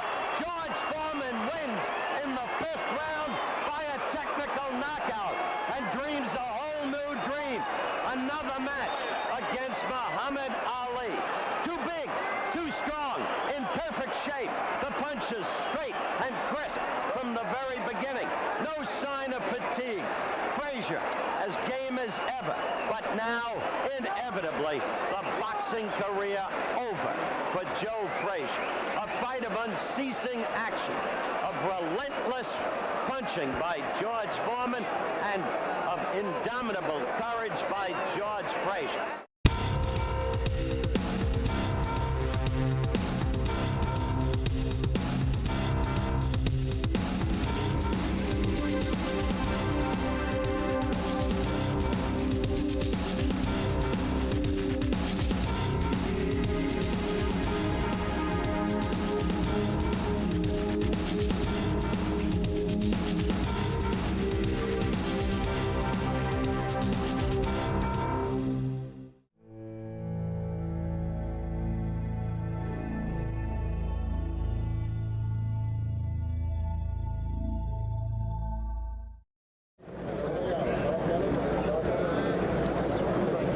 From the Sports Arena in San Diego, California, Muhammad Ali Professional Sports presents the WBC Light Heavyweight Championship bout between Matthew Saad Muhammad, the champion, and Lottie Mwali of Lusaka in Zambia, the #1 contender and challenger tonight.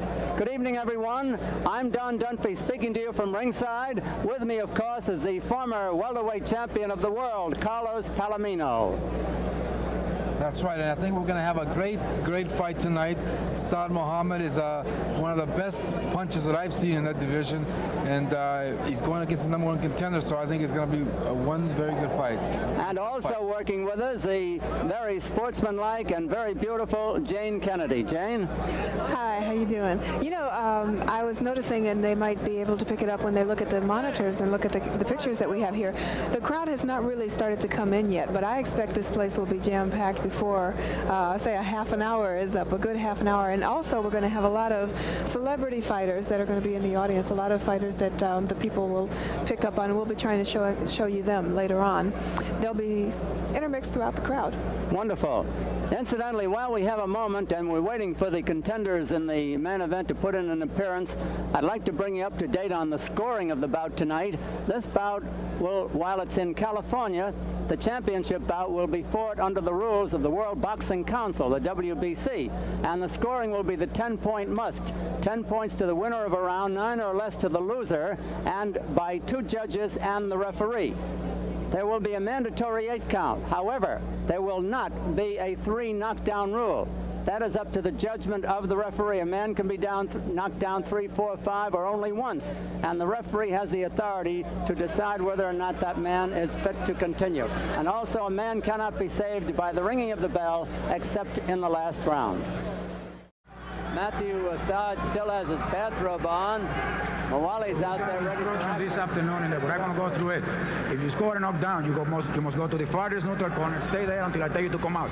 Don't come out to that corner because you only be damage to yourself. The 3 knockdown rule is out. It's up to me to decide where the fight should be stopped. And now 40 seconds. If a fight is in the floor, please don't come in until he gets up, then you can have. The bell will not save anybody from being knocked out. Any questions? Shake hands. Good luck to both of you. Adolf Rataco taking the robe off Matthew Saad Muhammad, the light heavyweight champion, WBC version. He's wearing the black trunks with the white stripe and border. Lottie Mwali is wearing the white. Round 1, it is scheduled for 15. They're wearing 10-ounce gloves. Mwali is going to peck away with that left hand if he can. And Franklin Formerly Matthew Franklin. Matthew Sahad will try to counter that right hand in there. Pretty good double hooks by the left hand of Mwali. Mwali carrying the fight to the champion, scoring with his jabs. He is undefeated.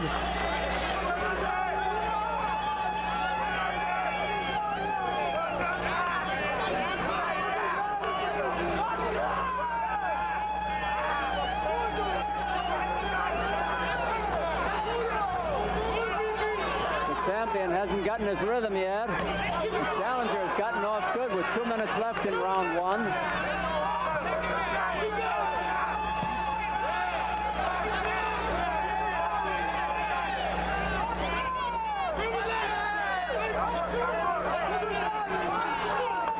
Wally making good use of his arsenal.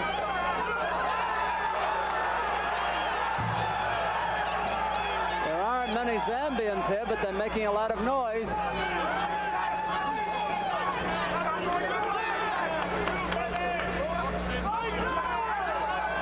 Round about half over.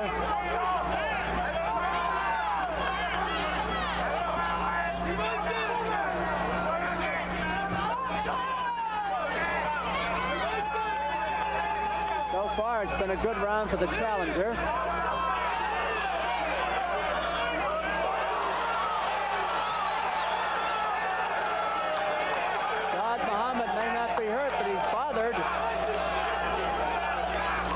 A minute to go in round one.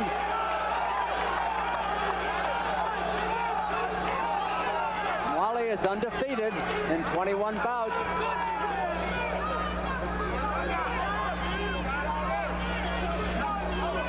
Wild swing by the champion.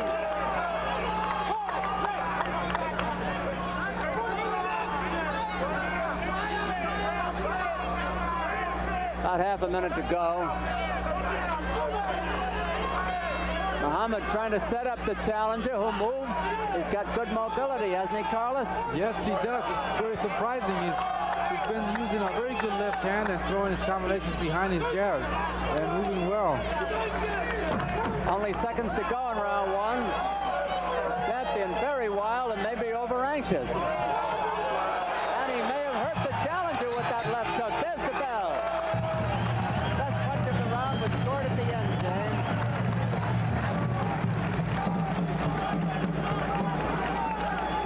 Jane, I was saying the best punch of the round was scored at the end by Muhammad. It seems to me, I'm sorry I didn't hear you when you said that, my volume wasn't up. It seems to me that Lottie has come in here really prepared to fight this fight. He has done a lot of studying, I think, and he knows exactly what he wants to do. He came in, he didn't feel them out. He knew what punches he wanted to put in there, and it seems that he stuck with that plan throughout the round, and he has a definite plan for this entire fight. There we see the corner of the champion. Milt Bailey on the left, Sam Solomon in the center, and Adolf Ritako on the right. And while he didn't have a good round, Muhammad seems in good humor. He was smiling in there. Yeah, he came into that like he was staring down just when the referee was giving them information, but he had a big smile on his face just before that. Round two, it's scheduled for 15, presented by Muhammad Ali Professional Sports in the Sports Arena in San Diego, California. Now let us see what effect mentally that left hook that the champion scored at the end of the round has on the challenger. He was very aggressive. Will he continue to be? Yeah, started out very aggressively.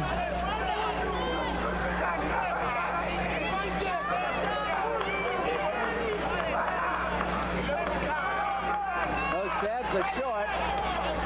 Good countering punch by the challenger. Lottie Mwali from Zambia. And he's got that jab working.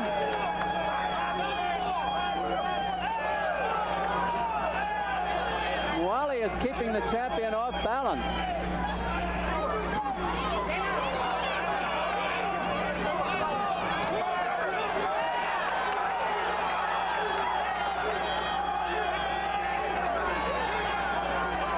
Champion smiles after taking about 4 straight shots. Maybe he was embarrassed. Or afraid they're trying to say, hey, that was nothing? Little psych job. Yep. He's been very wild with the right hand when he follows it up. I'm talking about Muhammad, light heavyweight champion. Poseidon in the past has shown a sort of a slow starter, and it comes on in the later rounds. Good countering right by Muhammad.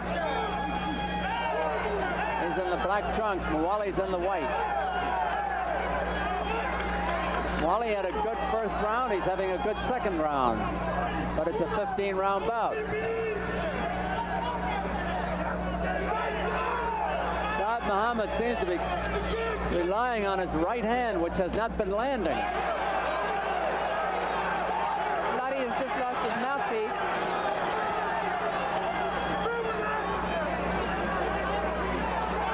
Apparently the referee doesn't see it, Jane. It's just laying there. Now it's picked up. Good defensive work by Muwali. Yes, sir. He's got very good eyes. You can see those punches. And he's making a fight of it. Half a minute to go in the round. And it's very dangerous right now. He's in there with a lot of mouthpiece. He could lose some teeth. And dentists are expensive these days. That's right. He has such a pleasant look on his face. It looks like he is really enjoying this fight. You mean Muwali? Muwali, yes. So far, he has something to smile about. He's done a good job in these 2 rounds. There's the bell. There's some action from the last round. There's a good right hand from Muwali. This is from Balls the it top. up, left hook, uppercut.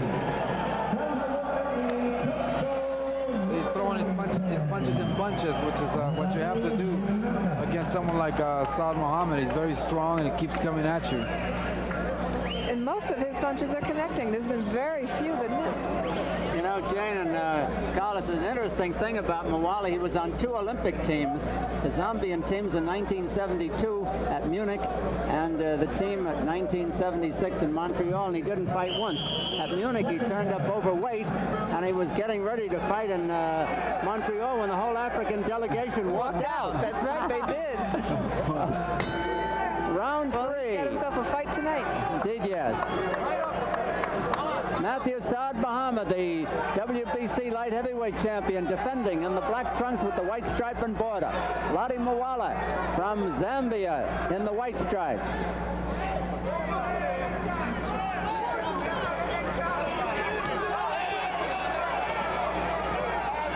Now Muhammad seems to be finding his rhythm.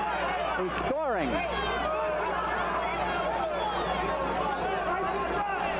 He's landing a tremendous left hook to the body, but I know he's going to take its toll in the later rounds. And he's trying to get that guard down.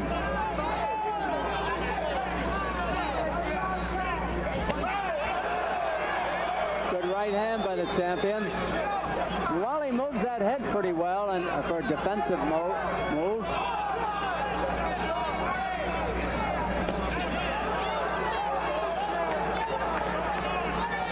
2 minutes left in round 3. Now the champion is taking charge.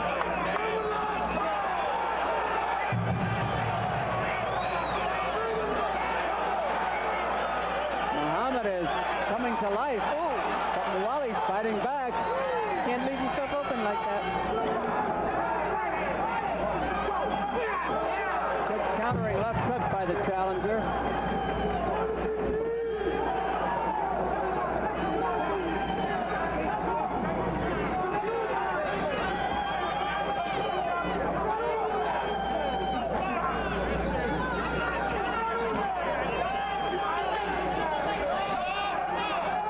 Neither of these young men has ever been knocked out, and Muwali is undefeated.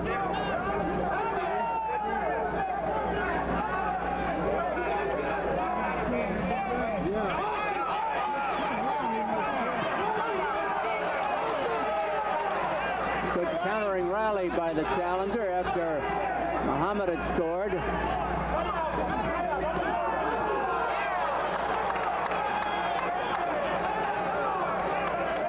Carlos, I don't know why, but Muhammad got off well here and he's lost his momentum.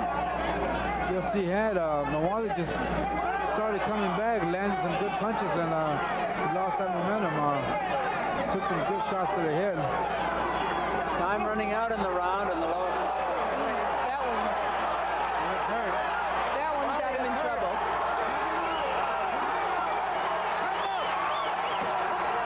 Nawali is badly hurt. He's being battered in his own corner. 10 seconds to go in the round.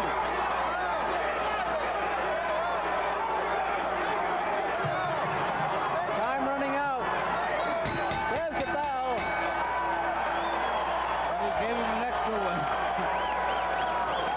That was a big round for the champion, a big one. I think he had him on the verge of a knockout, Carlos. Here's a replay of that left hook. Right there, oh, tremendous That one left did hook. it. I don't know what kept him up, but he stayed up and took a battering for the remaining few seconds. I thought that he would go right in here, and then he even hung out in the corner on the ropes. You can see in the beginning of this round that Saad was making his move. He's physically much stronger than Wobbly. There's Nawali in his corner, getting some much needed advice, but they can't go out there and take the punches for him.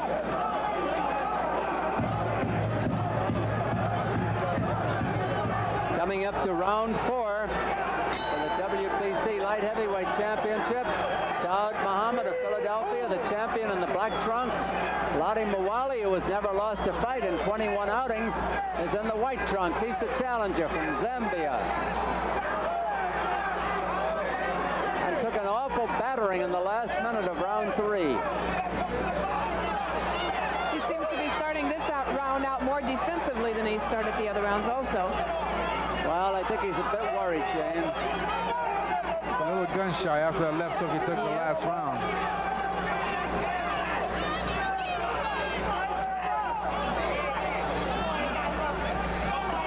His punches don't seem to have that snap. I was going to say, a lot of the steam has gone out of his punches. And Muhammad is coming on now.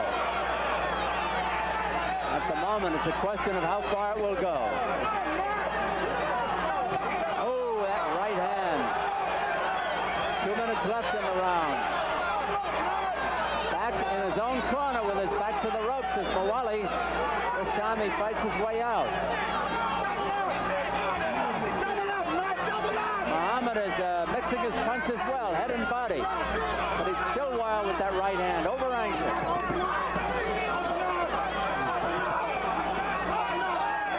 Muhammad ran into a right there. It did him no good.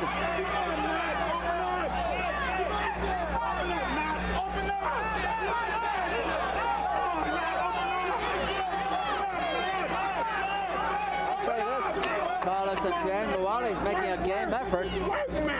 Yes, he is. The only thing is that I've noticed that he doesn't seem to hurt Saad Muhammad when he lands his punches. That's trouble. He's worried about taking them now. As you said, those body punches will take a toll. And Muhammad is landing them. A minute to go in the round.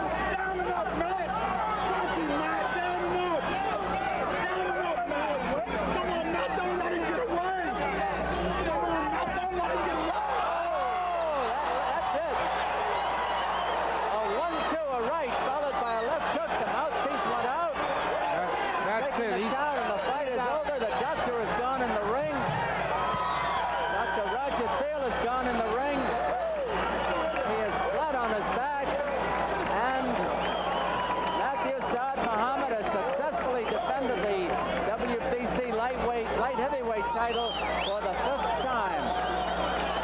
Now the concern is how bad is Lottie Mawali? Lottie How bad is he hurt? He took a tremendous sort of a left hook uppercut. His head went snap way up in the air.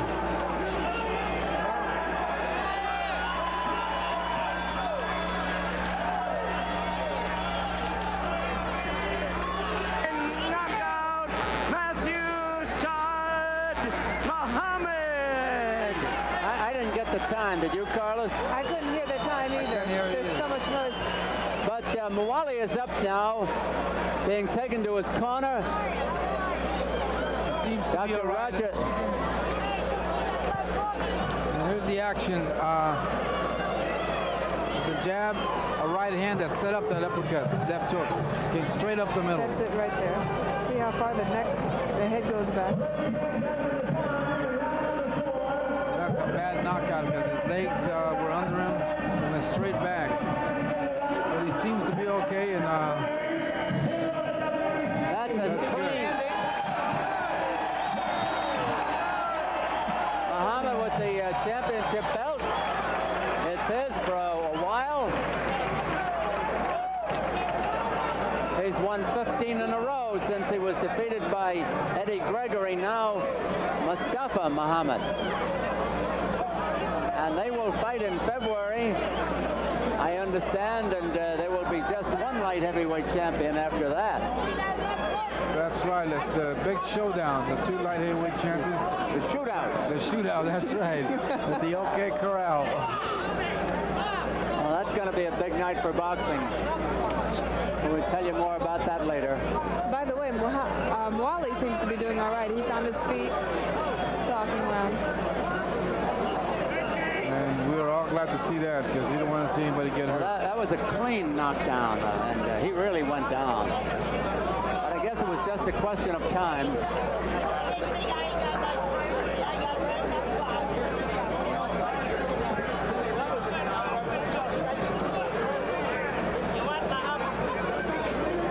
Jimmy Lennon, a very fine announcer, the ring announcer, has given us the time, 2 minutes and 25 seconds of the fourth round. Muwali won the first 2 rounds.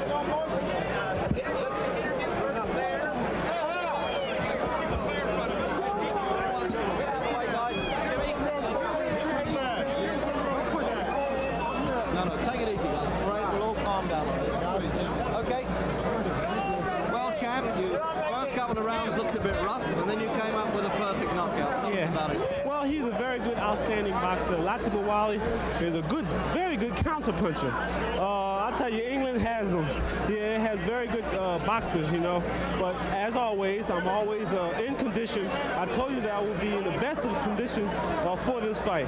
But I'm ready. Allahu Akbar. Well, you're defending the championship all the time. He caught you a few fair punches early on. Yes, he did. But, you know, I had to get away some punches in order to get mine off. You know, and my stepfather here, John Santos, had told me, you know, go out there and get him because this is his birthday and I'm celebrating his birthday. I ain't letting nothing like Lati Muwali stop me. But he's a very good fighter. He's a hell of a prospect to be a champion. Well, anyway, that was a champion performance by you, Matthew, I must say. Well done once again. Thank you. Thank you very much. Allahu Akbar. Well, we've had quite a bout.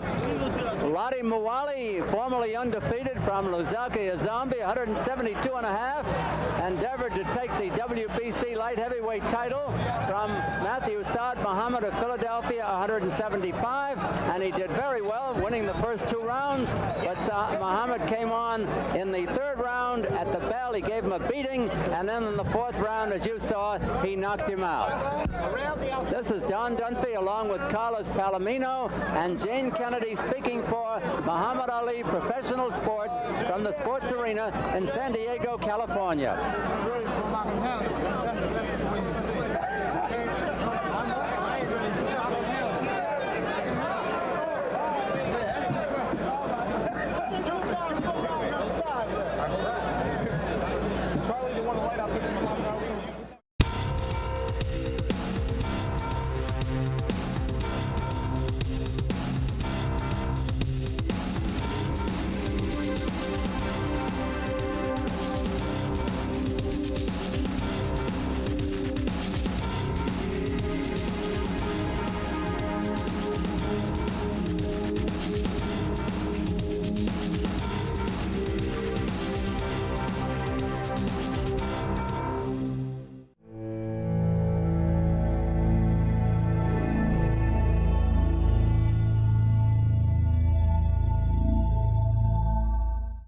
Hello again, everyone. I'm Howard Cosell, prepared to bring you the action live from Panama City, Panama, as Duran defends his lightweight crown against that same DeJesus.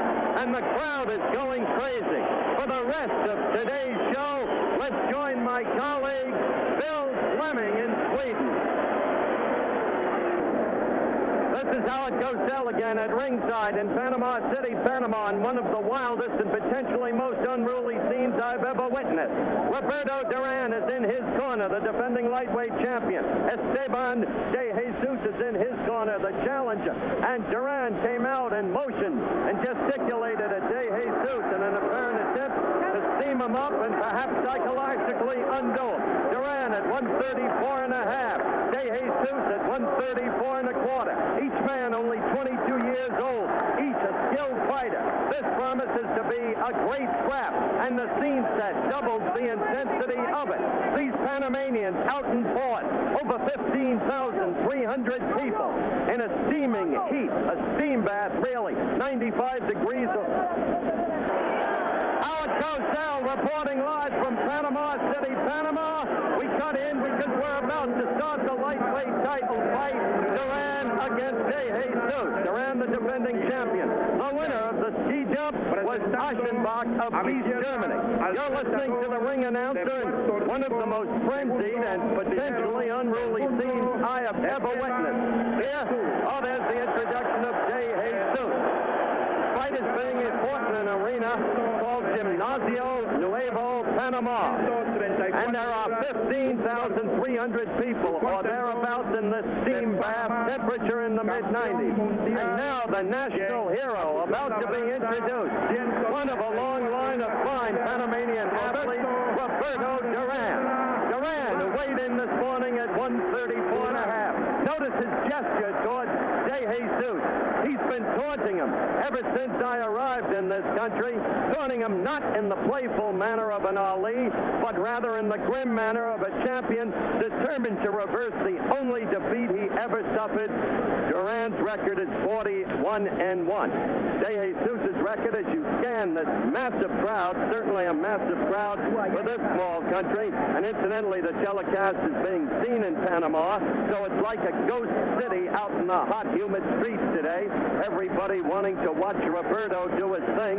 DeJesus' record, 42 wins, 1 defeat, 4 draws. He lost only to Antonio Gomez in Caracas, Venezuela.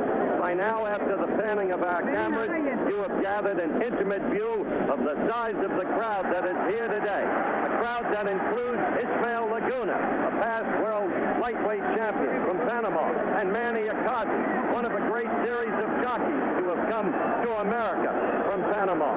Jockeys like Ikazi, Raulio Baez, Wafik Binkat, and Gus Dean. The bell for round 1. Duran in the green trunks with the gold waistband, the blue and white trunks, DeJesus. 10-round must system of scoring. 10-point must system for scoring, rather, per round. 3 knockdowns in a round will end the fight. Will end the fight. Mandatory 8 count, no saving by the bell. Let's look.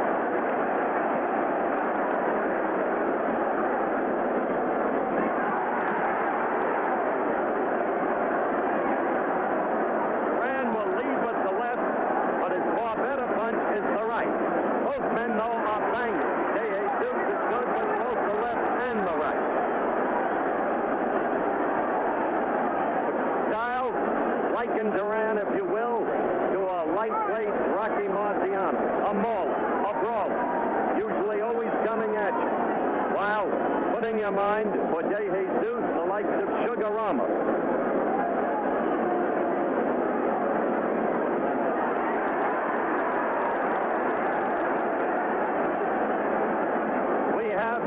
Panamanian referee, 2 Panamanian judges. Good quick left by DeJesus that scored on Duran. And a left puts Duran down. A quick, short, sharp left puts Duran down. Still Duran smiles. There is a mark on Duran's right cheek, not from the blow.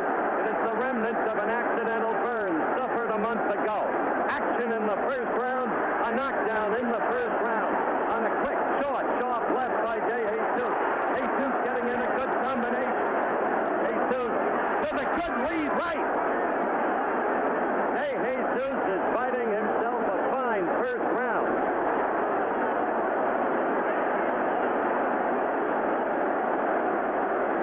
Interesting, isn't it? We've teased the show with De Jesus' first round knockdown of Duran in Madison Square Garden in November '72. He repeats it here in Panama in '74.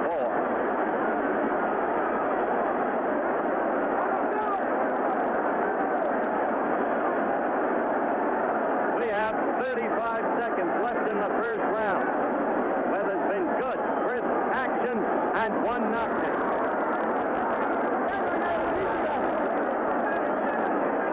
We'll have another look at that knockdown between rounds of course. De Jesus, the blue and white trunks, Duran, the green trunks with the gold waistband. Less than 15 seconds to go in the round. Clearly, the round won by De Jesus. Duran, after the round is about to come to an end. The bell, round one. Let's look at this knockdown in slow motion. Now watch. Duran led with a right, then he drops his right. You see Duran with his right under guard, and De Jesus' left got right in. Down went Duran. There is Roberto. You see that mark perhaps on his right cheek. Remember, that's not from a blow. That's a burn suffered 3 to 4 weeks ago. An accidental burn of no moment. By the way, I mentioned that the referee and the two judges are Panamanians, and this caused a lot of controversy in the De Jesus camp. As you're looking at Esteban, one of the judges, incidentally, is a woman. So Billie Jean King, please take note. We're making headway. You know that is leaning over Duran. Ray Arcel, the ancient one of the great trainers in American boxing history. Round two begins.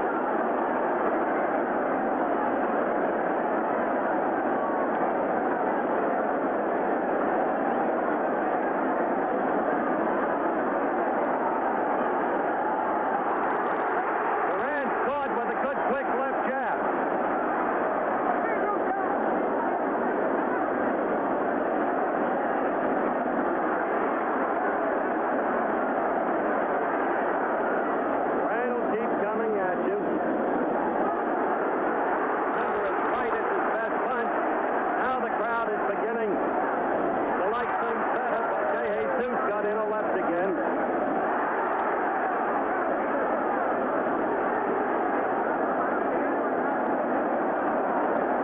Coming to you live from Panama City, Panama. Outside it's 85 to 90 degrees. Inside it could be 95 to 100. In a good brisk exchange. Remember, this is for the lightweight title. Duran in the green trunks, De Jesus in the blue and white. Oh! Rough, tough battle. The lightweight division. In the heydays of boxing, a fabled division. Are good fighters. Minute and a half left in round two.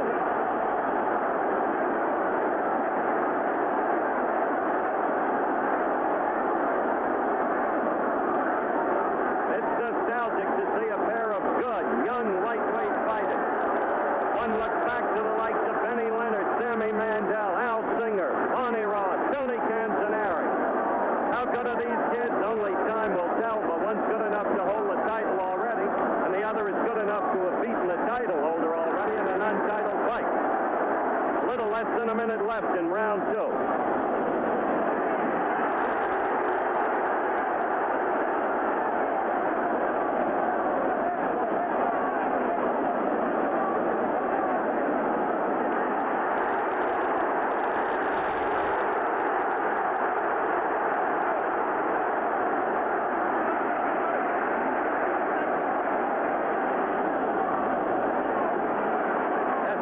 As we grow close to the end of round two, they have been hurt by a Duran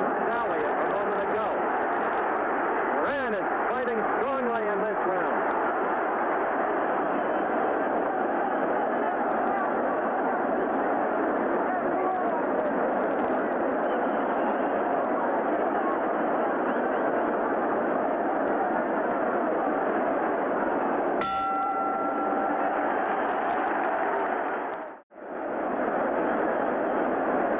Whose idea is that?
Effectively in this round. There's no let up in these two fighters. Oh, there's holding, sure, but the bodies are being used when they're in the clinches, and the heads too. Soldier Duran would be coming at him all afternoon. 1 minute left in the third round.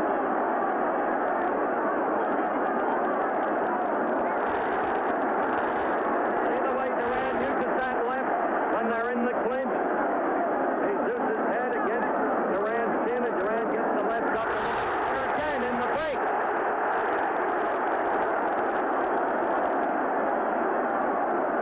"35 seconds left in the third round.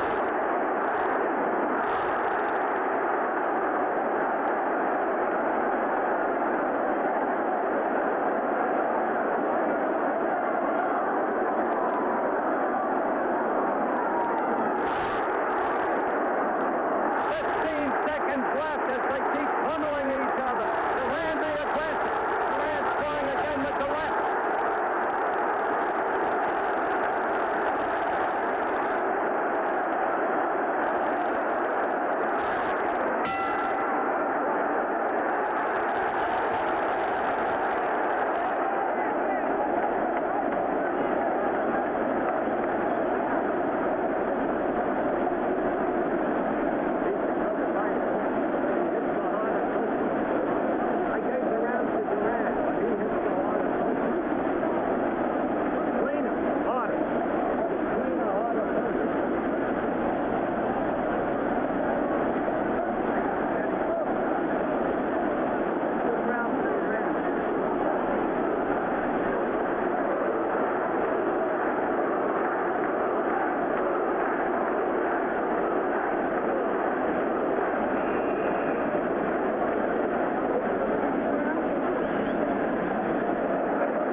We're just beginning. Quickly, the fighters again. Roberto Duran in the green trunks with the gold waistband. He's the lightweight champion of the world, defending against Esteban de Jesus in the blue and white trunks. We've had one knockdown that came in the first round, a short whistling left by de Jesus against Duran, who had dropped his right and was unguarded.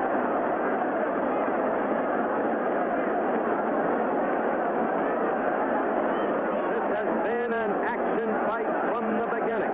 No letter.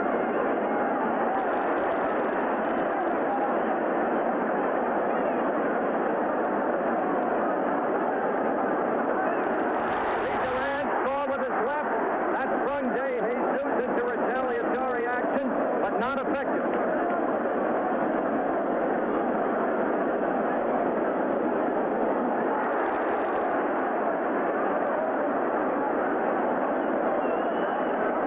If there are no untoward developments in this round, we hope to allow for a station break at the end of the round. In the meanwhile, Duran is all over de Jesus.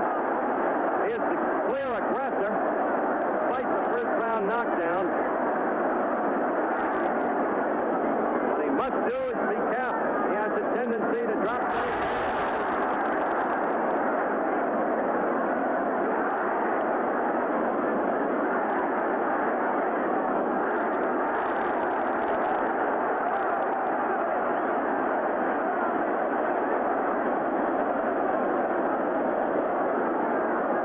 We're a minute 45 into round 4.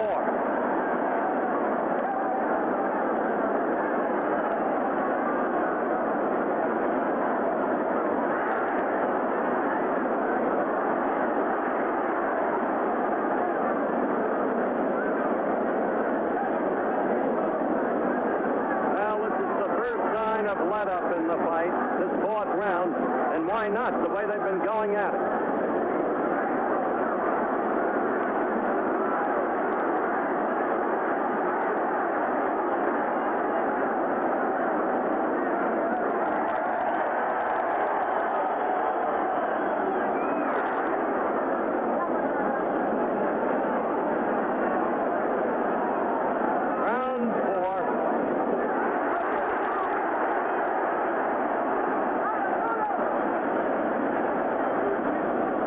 Return with more of ABC's Wide World of Sports right after this message from our local station.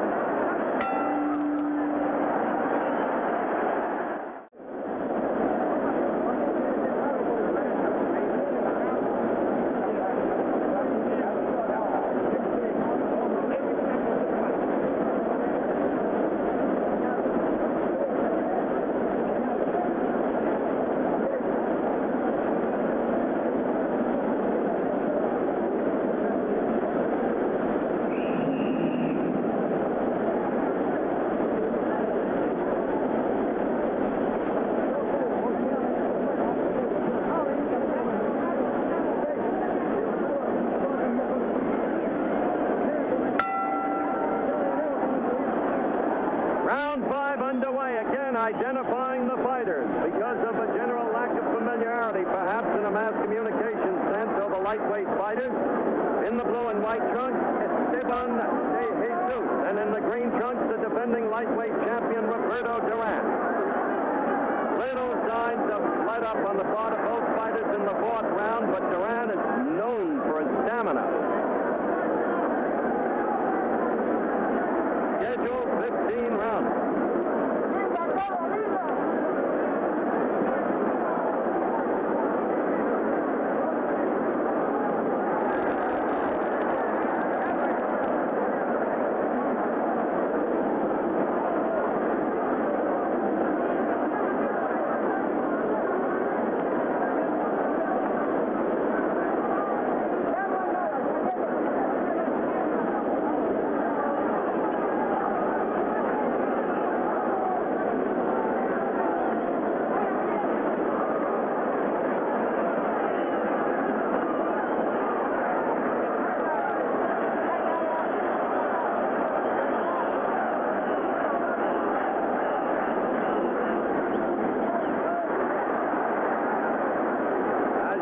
These two lightweights see that the pace has lessened, but that Duran continues to make the fight. No question about it. Since the first round, Duran has been the aggressor. We're a minute 45 into round 5. While the action abates a little, although I tell you, this is some place to be calling a fight. I've never seen anything like it. De Jesus appeared to be a little bit hurt. One of Roberto Duran's men right next to me said he's hurt. And of course, he's Roberto's man. He doesn't really look to be in that much trouble. However, De Jesus' pace has slowed, measurably. We've got 35 seconds left, and that's the 5th round. From this kind of action, I'll be taking you tomorrow for a visit to a Pennsylvania Dutch farm in Elephant, Pennsylvania, where you'll meet the real dandy Don Meredith, actor, writer perhaps, gentleman farmer, as we wish him well in his new adventure and dramatic role. He is some kind of guy.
Round 6 is underway. Roberto Duran, or Duran as they call him here, in the green trunks. De Jesus, the challenger for the lightweight title, in the blue and white trunks. In between rounds, they were putting a drop or two into De Jesus' left eye. The eye doesn't appear to be red or damaged in any way. The action was taken.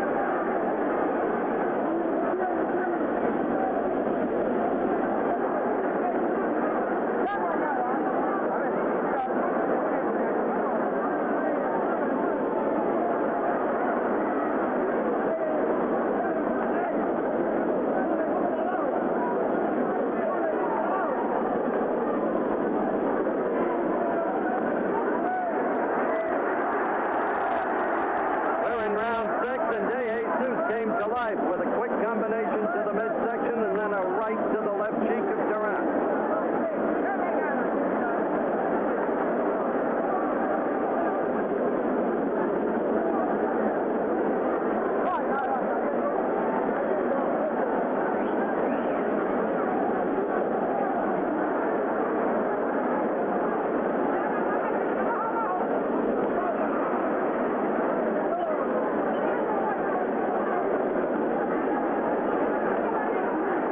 And a half left in round 6, and notice the action has slowed measurably. Oh, a good lead by Duran. Across the crowd to its feet. You can hear them.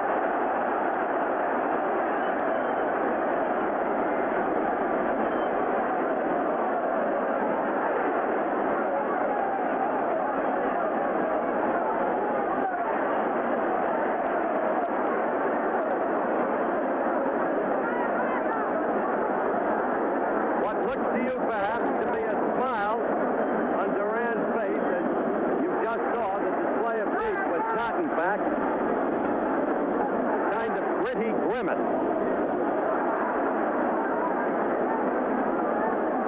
40 seconds left in round 6.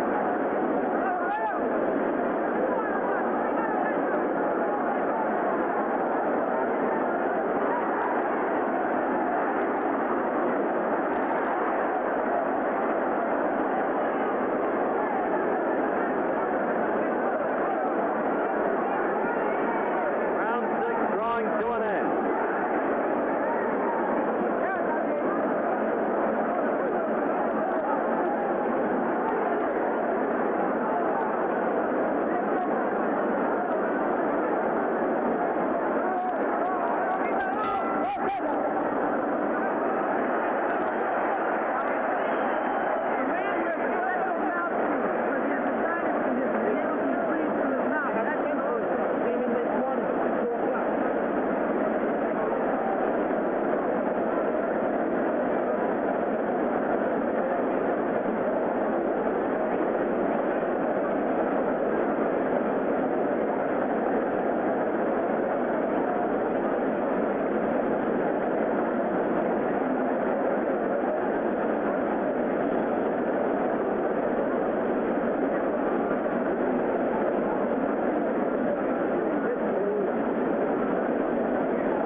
Live from Panama City, Panama, lightweight title bout. Roberto Duran defending the title in the green trunks against Esteban de Jesus in the blue and white trunks. A bout in which there's been only one knockdown, that in the first round. De Jesus knocked Duran down. But ever since, or so at least it seems to this observer, Duran has been the aggressor and has been in charge. At one point, De Jesus looked like he was running out of steam a little bit. That's a subjective judgment. Scoring a fight is a matter for the officials. There are always wide differences of those judgments.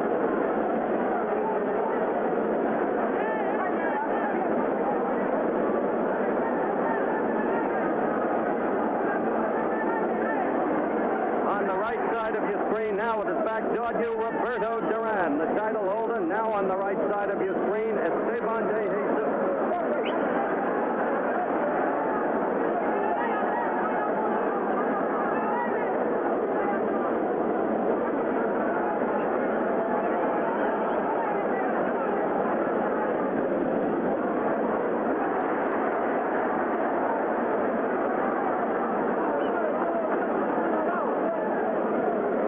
Just keeps coming, and probably scoring points.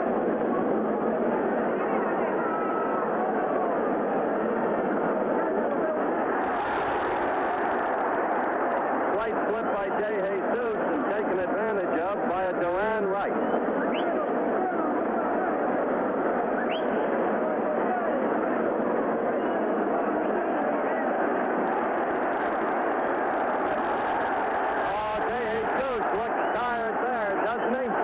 Leaning on Duran's shoulder. Remember, I said Duran is known for stamina.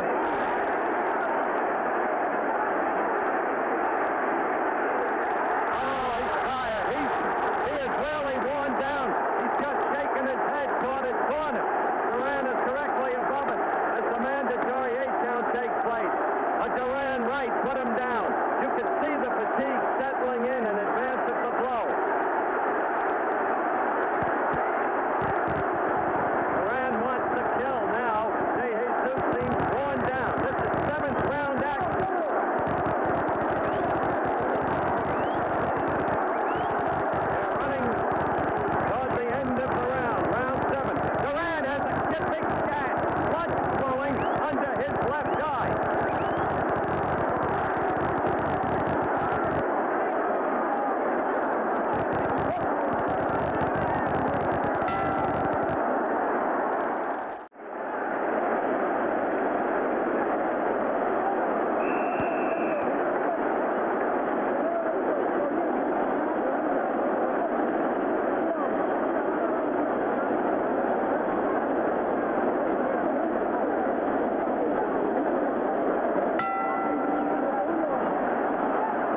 Beginning, and perhaps you saw that gash under Roberto Duran's left eye. I think it came from a butt. There'll be talk about it after the fight. This is 8th round action. But Duran fought a tired De Jesus in the last round.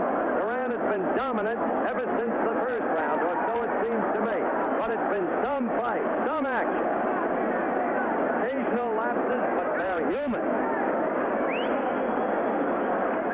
De Jesus to the left of your screen, Duran to the right.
Nationalistic might be a better word.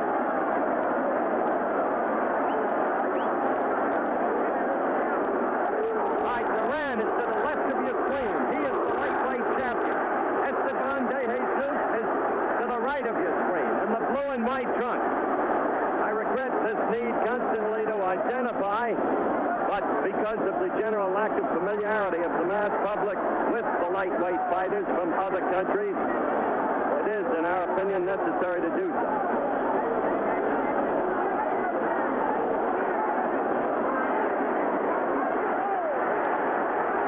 Oh, De Jesus is holding on. He is hurt. He is tired. De Jesus is the only man ever to have defeated Duran. That was in November '72 in New York. Only one fighter, Antonio Gomez, ever beat De Jesus. They are two crack young fighters, each 22 years of age. This is 8th round action. De Jesus is a tired youngster. Game but tired. At the end of this round, we'll go to De Jesus' corner.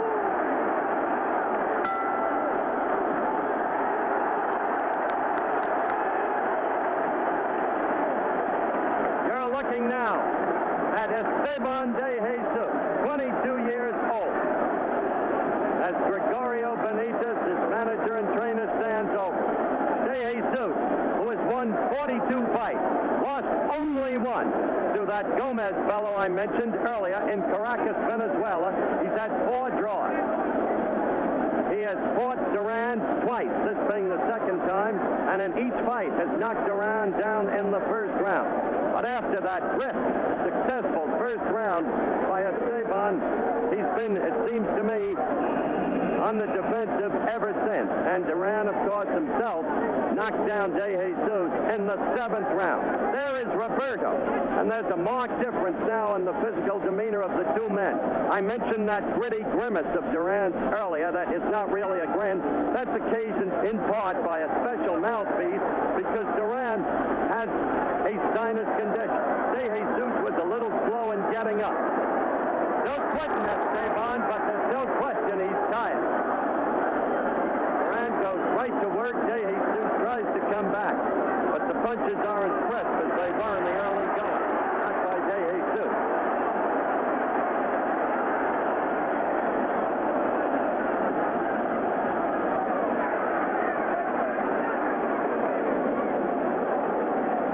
We're in lightweight title match coming to you live from Panama City, Panama. A scheduled 15 rounds.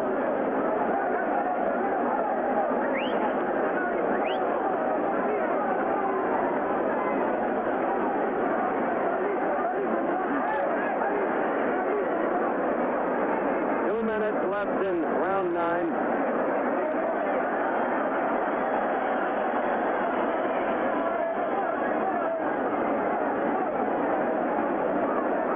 That gash under Duran's eye may have an ugly look about it, but it won't affect the fighting. As you just saw, Duran went after De Jesus again. The flood. The flow of blood. The flow of blood. The flow of blood has been stopped by Duran's corner, and it's causing him no trouble.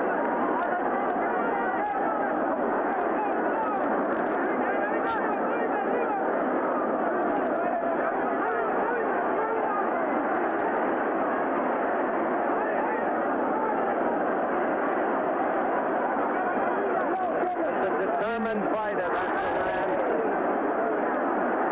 Oh, look at him move with his butt with his head, Duran there. You saw De Jesus' head go up in the air. But the referee said nothing.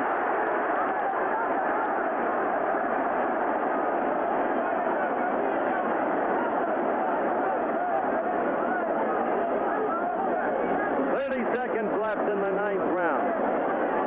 And it's a tired Esteban De Jesus. Holding as much as he can. Bouncing on his toes, but without a lot of strength. Coming to the end of the round.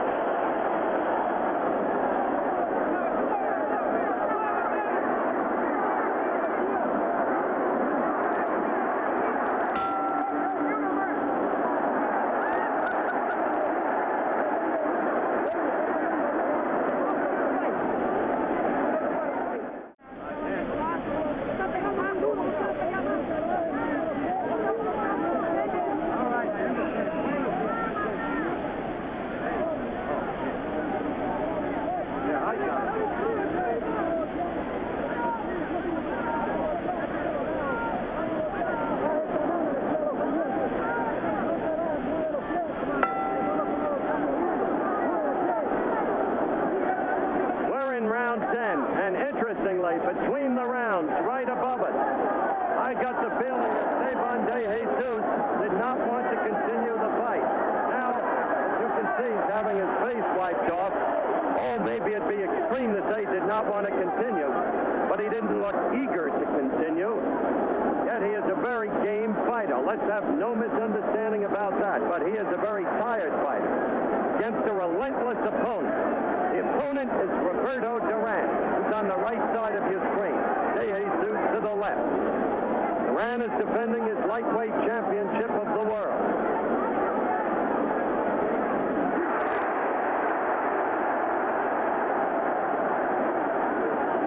When Duran lost a decision in a non-title fight to De Jesus in New York in '72, he vowed that he'd not fight there ever again.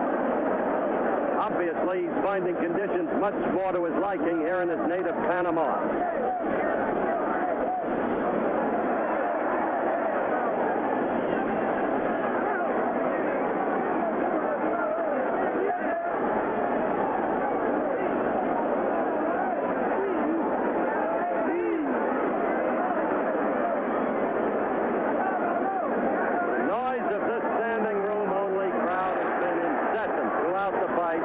Except for the brief instant in the first round when Duran was decked.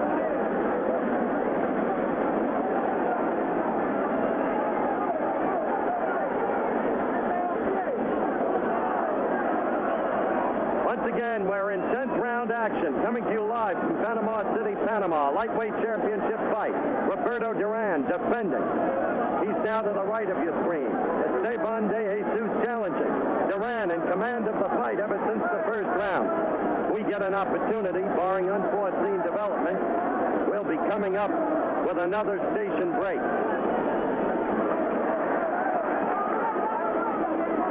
It has been a fight bristling with action, with Duran the constant aggressor ever since the first round.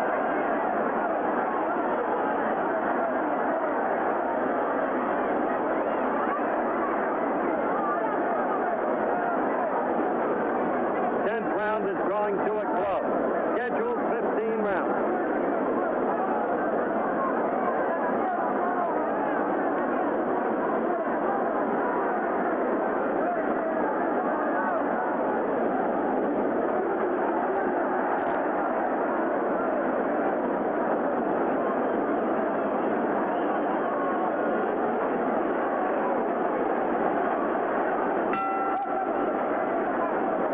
end of round 10. Now, for a look at what you're going to see on ABC's Wide World of Sports tomorrow, let's once again go to my colleague, the incomparable Bill Fleming.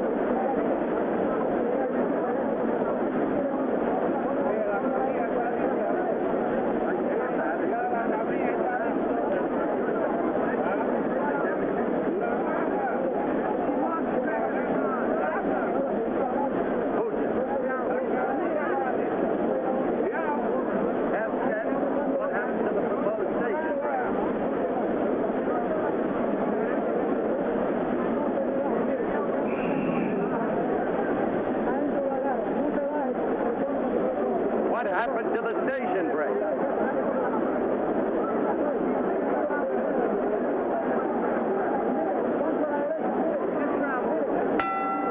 All right, the bell for round 11. Resetting the scene again for our late tuners in. Lightweight championship fight coming to you. Oh, good quick right by Duran. First Jesus. Now he's down from the left and to right. Esteban de Jesus is down for the second time in this fight, looking over to his corner first. It's over. It is over. He took the 10 count. Roberto Duran successfully defends his lightweight championship of the world with a knockout in the 11th round. People pouring into the ring. This place delirious with delight. This has been some performance by Roberto Duran. We're going to take a look at that knockout again in slow-mo. Some of those police you saw there wearing the berets are the red berets of Panama. Now watch. Watch closely. Duran with that quick left that hurts, then another left. And that left was missed. And then in came that short whistling right that finished them all as a follow-up left missed. That's the way it was. It happened at 28 seconds into the 11th round. Duran, the sign says. Here is the end of De Jesus. Well, I guess that's prophetic. It's been held up time and again ever since that fan arrived. And I want to tell you, it's been a happening here in Panama City, Panama.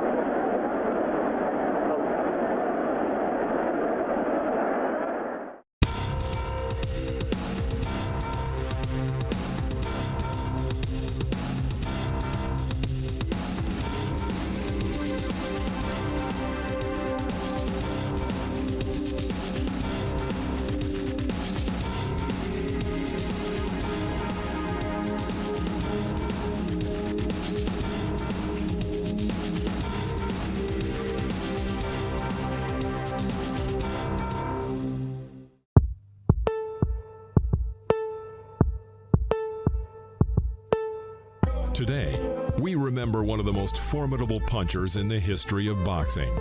Looking at the career and somewhat difficult life of fighter Charles "Sonny" Liston.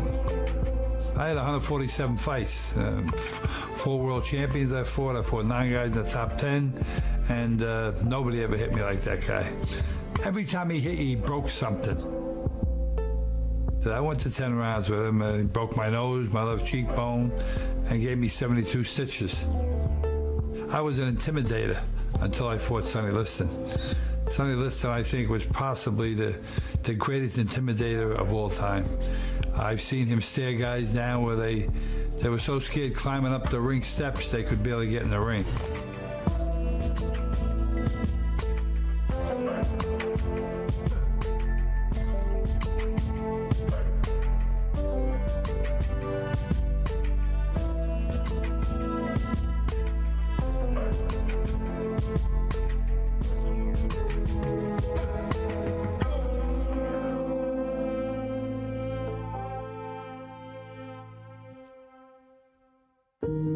Sonny Liston was born circa 1930 in one of the poorest areas of Arkansas. The family had 25 children from one father and 2 women. His father, Toby Liston, was an extremely difficult man who beat the children regularly, especially Charlie.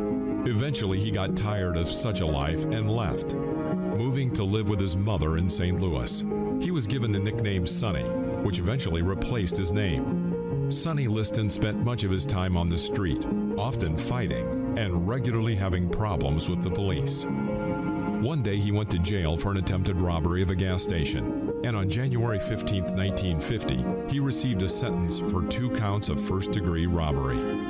There was a priest at the prison who grew close to the big and strong Sonny, and this man would soon become one of Sonny Liston's closest friends. His friend suggested that Liston try his hand at boxing, and very soon, Sonny began to show incredible skill at the sport. Liston was released at the end of 1952 and settled in St. Louis, Missouri.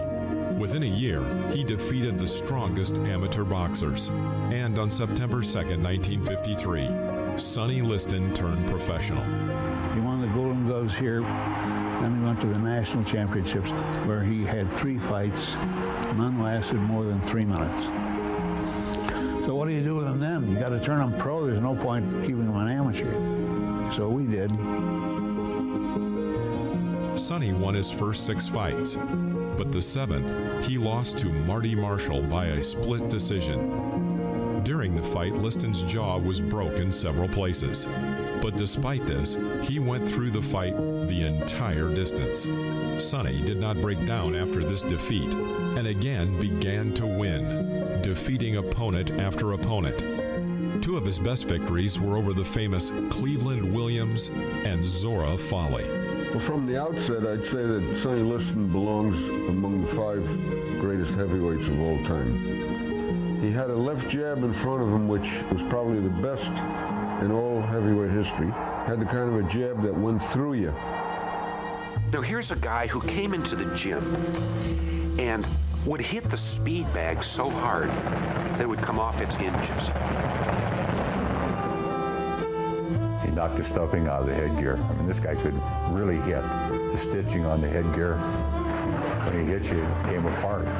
I think it's fair to say that he was considered like a Joe Louis, like a Mike Tyson, or even in the way that George Foreman was considered early in his career as this absolutely fearsome, unbeatable force of nature. This was the toughest guy on the planet.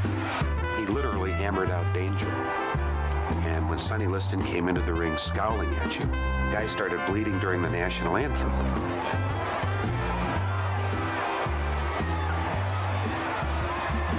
Who do you want to fight in the ring in your next engagement? The man got the title.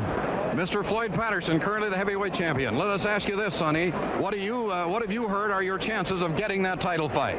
I think it's very good from what I hear. Liston was eager to fight Floyd Patterson, who held the title of World Heavyweight Champion.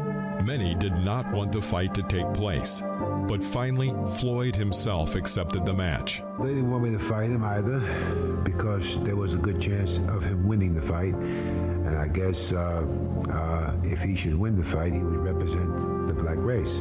I just felt that here's a man who's had a very similar life to mine, and I felt that he should get a chance, so I overrode my manager and I gave him a shot. I think he's proved himself as far as being the #1 contender is concerned. I personally think that he has every right to fight for the championship despite his unfortunate background. Cus D'Amato had no choice but to organize the fight, which took place on September 25, 1962 in Chicago. The entire boxing community, including President Kennedy, demanded that Patterson win. But, to the disappointment of his fans, it took Liston just over 2 minutes to knock out Patterson and become the new heavyweight champion. Liston moves out to face the big chance of his 28 years of a turbulent life. The Liston hook to the head is the first good punch of the fight. The challenger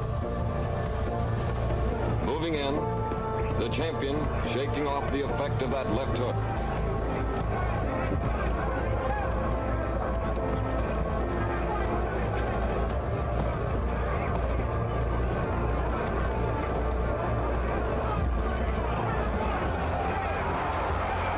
A left, a grazing right, and a solid left to the cheekbone dropped the champion.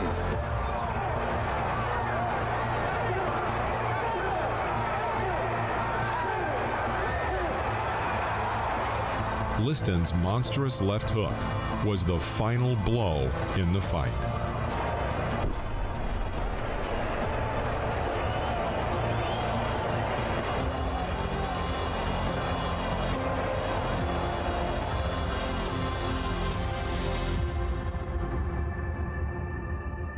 Just seemed to sag with the recognition that there was no welcome here for him. The rematch with Patterson took place on July 22, 1963 in Las Vegas. And for the second time, Sonny left no chance of victory for Floyd Patterson.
Liston looked at his opponents, and in his eyes, they saw the glare of an executioner.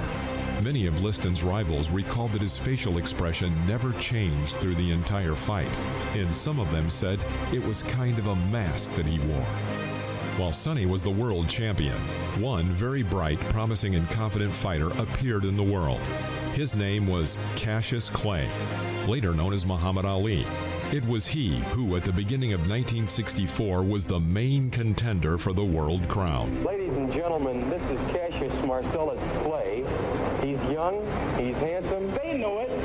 He's a poet, a prophet, and many people believe he'll be the next heavyweight champion of the world. What about Cassius?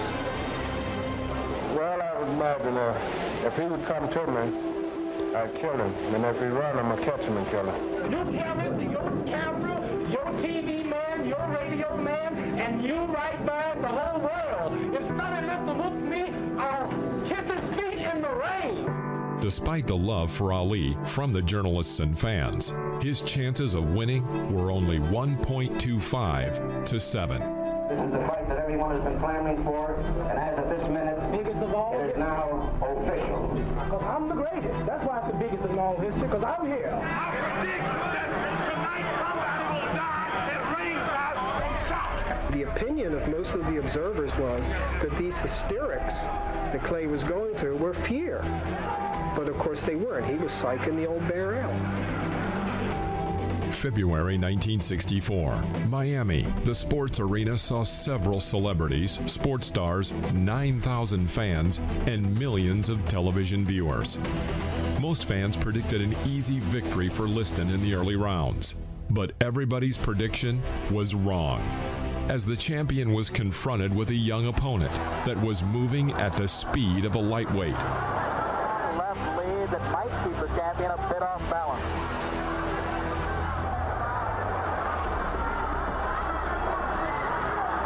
Heavyweights don't fight like this, commentators said in disbelief, as they witnessed a young Cassius Clay moving madly about the ring, preventing Liston from landing any blows. Do it too successfully because the challenger is jabbing all over body, head, and right hand. The best punch of the fight so far.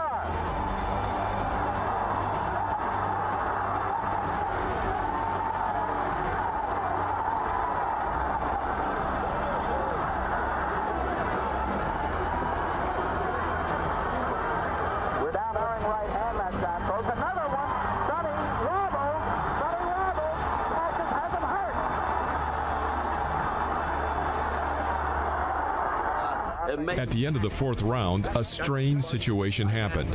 Something got into Cassius Clay's eyes, almost blinding him and stopping the fight. But his trainer calmed the boxer and tried to wash his eyes, telling him to avoid Liston for round 5. After the fight, it was claimed that the reason was an ointment that was smeared on Liston's gloves. The next shocking thing that happened was when Clay was having difficulty in his corner between the 4th and 5th rounds, something in his eyes. Nobody knew exactly what it was.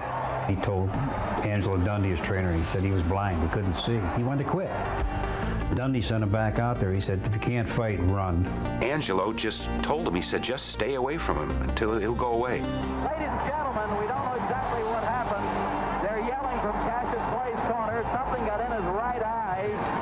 However, he's blinking badly. Sonny's going to try to part on. After defending for 5 rounds, in the 6th round, Cassius Clay's sight was restored, and he continued his unorthodox style, leading the fight. They might be stopping it. That might be all, ladies and gentlemen. Get up there. In the break between the 6th and 7th rounds, Sonny Liston refused to continue the fight, giving the victory to Clay. I'm busting out here. Great, I don't have a mark on my face, and I upset Sonny Liston, and I just turned 22 years old.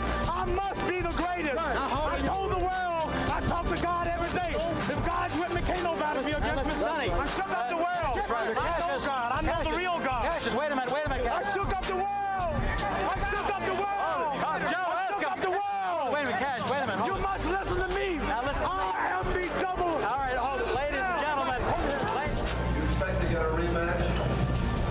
Well, if Clay want to give me a rematch, I'll take it. And if he don't, imagine I'll forget it. The rematch took place on May 25, 1965, and this controversial fight raised even more questions than their first match.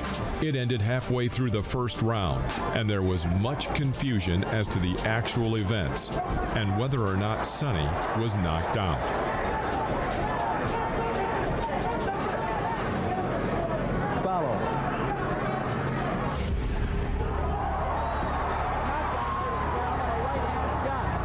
Claims of the fight being fixed led the knockout blow to be called a phantom punch by journalists.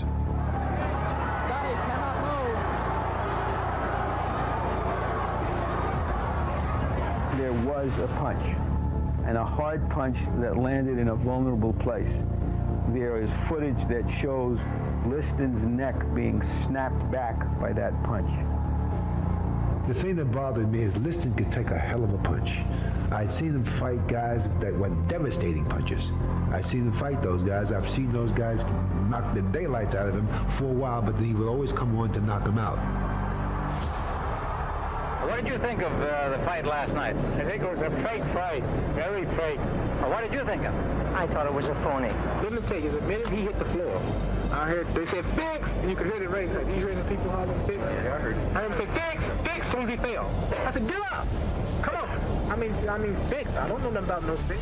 After the second defeat to Ali, Liston again began to live his life, no longer needing to act the part of a world champion. He never fought for the world title again, though he did continue to box at a lower level.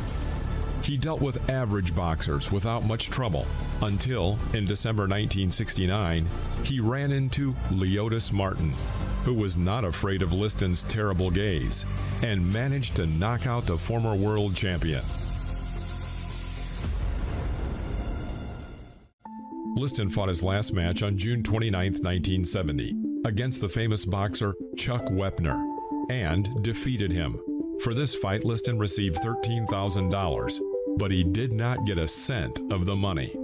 A few weeks before the fight, Sonny asked his friend Lem Banker to bet $10,000 in his name that the heavyweight Mac Foster would beat Jerry Quarry. However, in round 6, Quarry knocked out Foster. Sonny asked Banker for a postponement. After defeating Wepner, he first gave $10,000 to Banker, and the remaining $3,000 went to pay his seconds, coaches, sparring partners, and other people from his team. Sonny was left with nothing. On January 5, 1971, Sonny Liston's wife, Geraldine, returned home from a trip and discovered her husband's body. Geraldine found Sonny at 8:30 p.m. and notified the police and close relatives. The police arrived 3 hours later and found that Liston had died approximately 6 days previous. I called my attorney and told him that Sonny was dead.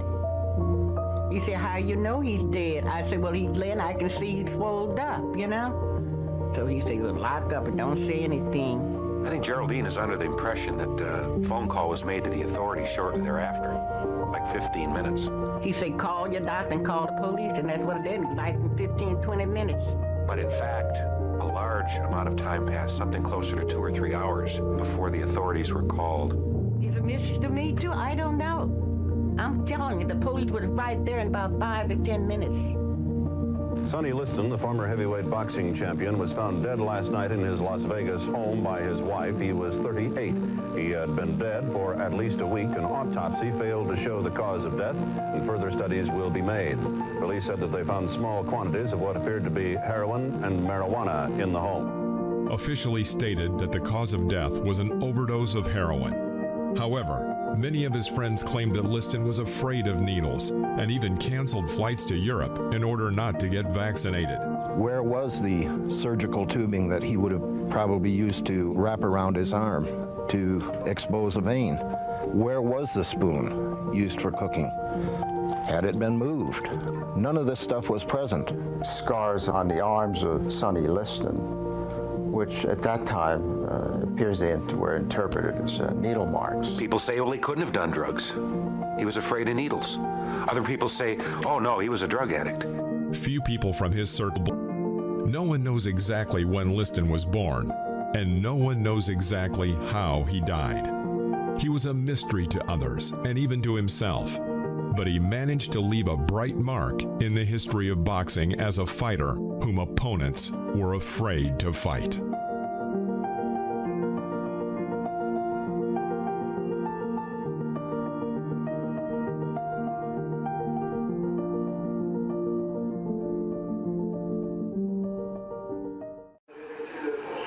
C'est prévu pour 6 rounds dans la catégorie des poids légers.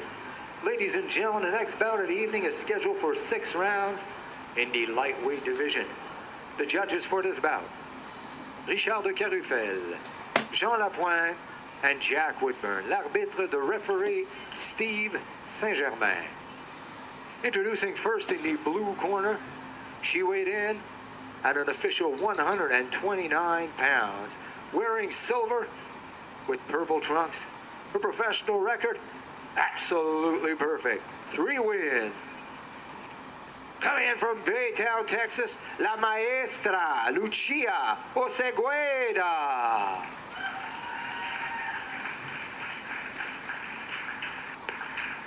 Her opponent in the red corner, son adversaire dans le coin rouge, she weighed in at 131 pounds, wearing black, trimmed with red. Her professional record reads as follows: 3 wins in 4 outings as a professional, with 1 win coming by way of knockout.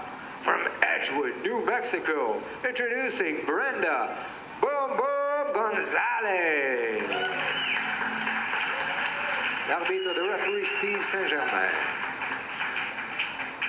Boxer, both receive my instruction in the locker room. I want a good, clean fight. Protect yourself at all times. Listen to my command at all times. Touch left. Good luck, both of you. All right, so this one is going to be Gonzalez and Osegueda, and this is going to be 6 rounds lightweights. Lonnie in the purple trunks, Brenda in the black trunks, Steve Saint-Germain, referee in charge of the action inside the ring. This one on paper also looks to be a very good fight. Gonzalez 3-1 with 1 knockout. Osegueda 3-0, 28 years of age, first time fighting in Canada. Brenda goes by the nickname Boom Boom. She's 32 years of age, defeated Stephanie Mitra's first round TKO, her only pro fight, and Bridget Ruiz, that was her second pro fight. So she got a couple fighters that were debuting, both, as I alluded to, making their pro debut. She got a couple good wins. Took a good fight against 10-fight vet Amanda Crespin, suffered a 4-round unanimous decision loss. That was the only fight in 2013. No activity in 2012. Recently beat DJ Morrison in May. Morrison came in with a lopsided record, 3-21. But again, she's 3-1 On paper, good matchup against a 3-0 opponent. This is slated for 6 rounds, lightweights, as we are set to go. We continue with some great action here at the Crown Plaza Hotel. I don't know if this is going to top Santiago and Thomas thus far for Fight of the Night, but you can certainly expect to see some potential fireworks between these two.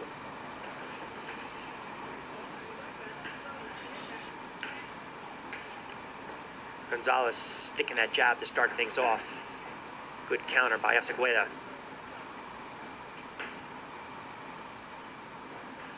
Both of these two very skilled and sound fighters. See right off the bat, they're sticking with that jab. Not afraid to go inside, doing a little damage.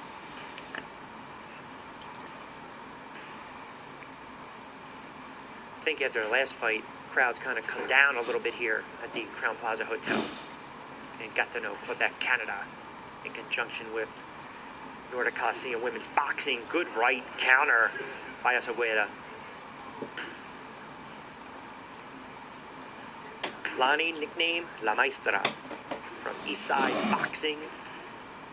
And her quote is this: I see blood, I attack. If she was in the last fight, oh my goodness, that would have been something. She is the 3rd ranked featherweight, super featherweight in the U.S., 23rd in the world. Fought once in 2012, 2013, 2014, beat Latrevia Priest in May. Those were all 4-rounders. And again, the blood in the water comes from the fact that she loves sharks, and she always wanted to be a boxer. To her, it was stress relief. She's a special ed teacher, and she just loves her kids. She fights for the kids as well. Got a little bit of a welt over her left eye, courtesy of those jabs by Gonzalez. Late stages, round number 1.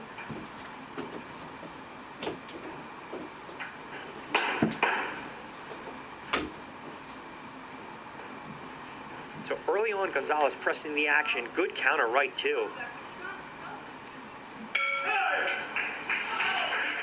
So 1 in the books between Gonzalez and Acegueda.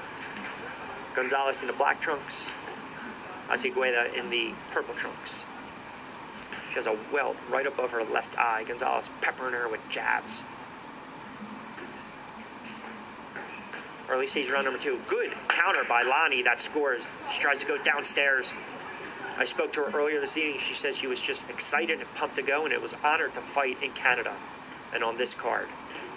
And again, the idea for this card this evening was to have so many girls with different disciplines in various sports, combat sports, Muay Thai, MMA, kickboxing, a chance to shine to see if they want to take boxing full time or if they want to be balanced with their disciplines. And we've seen great action this evening. All the girls have come in. They've had great attitude, personalities the last couple of days. Got to spend a lot of time with them. Very accessible, did interviews. You saw them around the hotel talking to a lot of people, and they're just real honored and humbled to be here, as I am as well, calling it ringside. Gonzalez with a right, comes back with a soft left. Lonnie with a good counter, left and a right of her own. Gonzalez shakes her head. Yeah, you got me on that one. Snaps that left again. Don't forget, follow Nordic Coliseum Women's Boxing on Twitter. You can also follow me, Rich Q on Q, for the updates. As we're calling the action and we're tweeting ringside this evening. Good right by Lonnie. Good straight right that scores. Best punch thus far of the evening.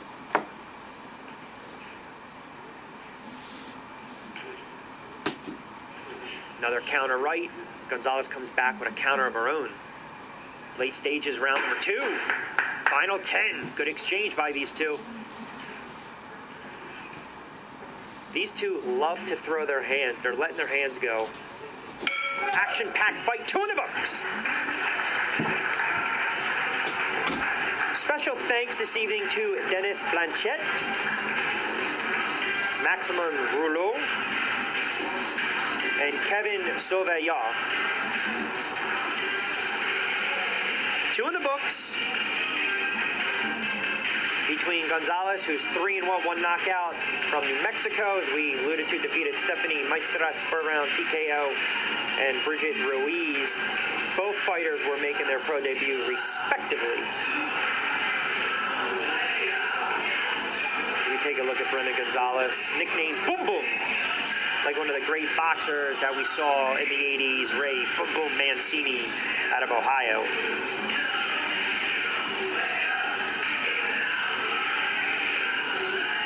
So we get set for the start of round number 3. We mentioned Amanda Lovato working her friend's corner this evening after she got in the ring earlier this evening. Tough fight that she lost to a fighter in Ashley Nichols. Both of those two had great pedigree when it comes to the combat sports, MMA and kickboxing as well, like the majority of them doing right now. These two boxers were all talent, letting their hands go. Acegueda in the purple, Gonzalez in the black. Not afraid to throw their hands. I love to see Lonnie try to drive through that bad area a little more, step around with that jab and sneak in. If you know you're gonna get hit a lot with that jab, step to the side a little bit. Don't box inside. Try to box to the outside. Work that hook. See if she does it in round number 3. Midway through this fight, there she goes right there. Step to the side with that right. Gonzalez comes back, soft left. Keeping that jab out there, tries to sneak downstairs. Good. Comes back with a counter left upstairs. It's one of these fights where it's just two fighters that are technically sound. Might be the fighter who makes the first mistake. Tightly contested, 2 rounds. Good right by Lonnie, that scores. Ooh, Gonzalez comes back with another right. Mercy comes back with that left, sticks that jab out there. Another left. Two have good chins.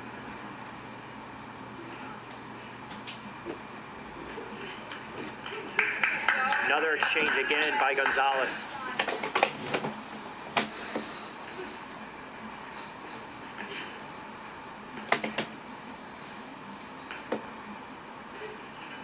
Moving around very well. Quiet round. See who's going to break. Who's going to let the other see their tell.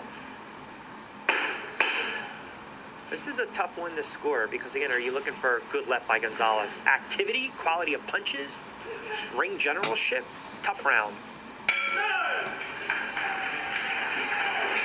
This is one of those fights where you just appreciate two very good fighters. It's an event to showcase female boxing. If you're an advocate of female boxing like I am, you look at some of the great fighters throughout the history, the Maureen Shays, the $1 Million Babies, the Mia St. John, Celia Brækhus, Layla Ali. The list just goes on and on and on because they're pioneers of the sport. Tori Nelson, who defended her WIBA title twice, defeated Mia St. John several months ago. You look at some of the upstarts. You look at Naomi Boskis, Heather Hardy. You look at some of those great amateurs trying to get gold. Christina Cruz, who's won so many Golden Gloves in the U.S. And you look at some of these great Canadian fighters, and we're going to look at one of them later on this evening in a main event, Olivia Garullo. Opportunity for these girls to shine. And they deserve it, and they need it, and they've worked for it, and they've earned it.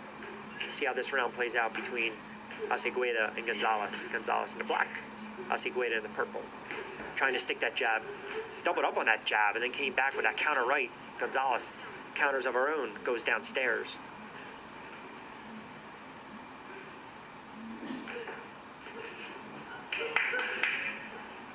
Love the venue this evening too. Intimate, cozy, you're right up on top of the action.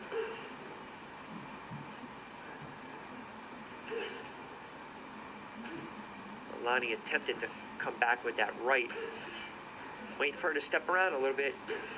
Good counter right. Another right by Lonnie that scores. Pushes Gonzalez back. Gonzalez shakes her head. Yep. Let's go.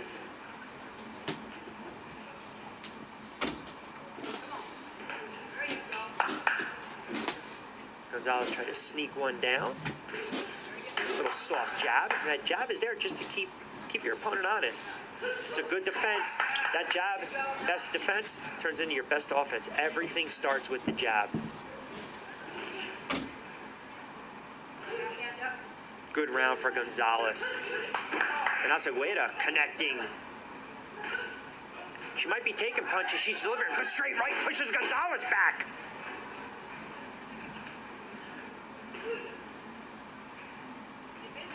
Good right again by Acegueda. Good round. Excellent round between these two. Now the action, it might not be picking up, so to speak, but they're technically sound. Two very good fighters in the ring right now. 4 in the books. We'll step aside. More boxing to come right after this.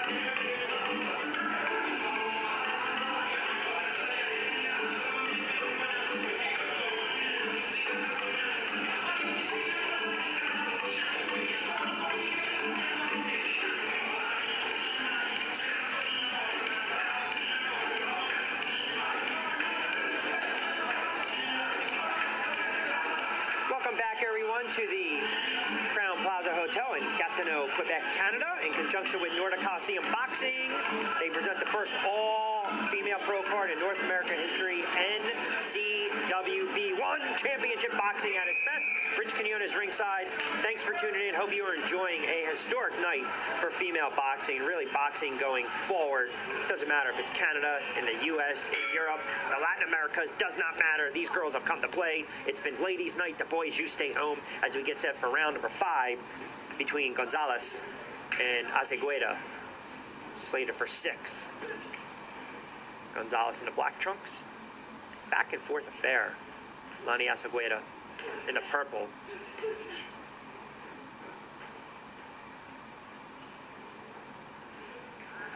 Good right by Lani, pushes back Gonzalez. This is very, again, this is a tough fight to score.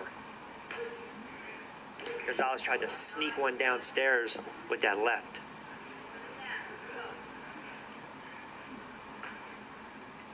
Gonzalez again snapping that jab with purpose.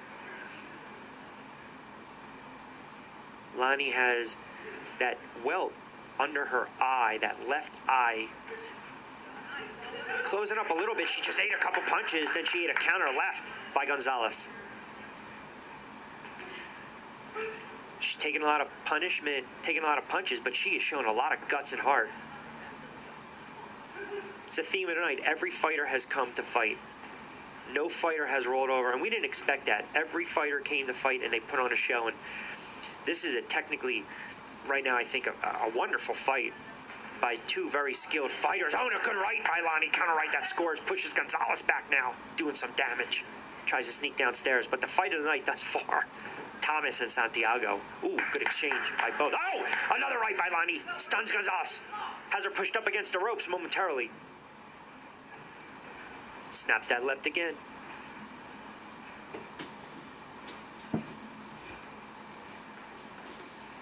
Chess match right now. Final 10. Good right again by Acegueda. Gonzalez comes back. Counters of her own. Leather in the hands go. Good exchange by both fighters. Good round. Got to give that round to Acegueda. Very good round. 5 in the books. Slated for 6. And I want to come back and get the official scoring as the night progresses. In case you missed that fight, we'll tell you what happened right now. 6th and final round between Lani Acegueda and Brenda Gonzalez. Spirited contest, highly and tightly contested. See how it plays out in round number 6. Gonzalez starting to let her hands go in the black. Lani in the purple.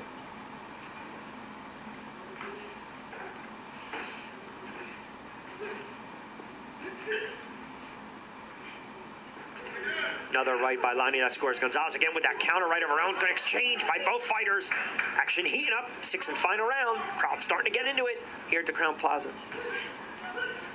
Gonzalez loves it. Just stick that left jab. Best defense. Your jab turns into your best offense. After her counter, she goes back to the jab, which is a mark of a good fighter. After you counter combination, always go back to that jab.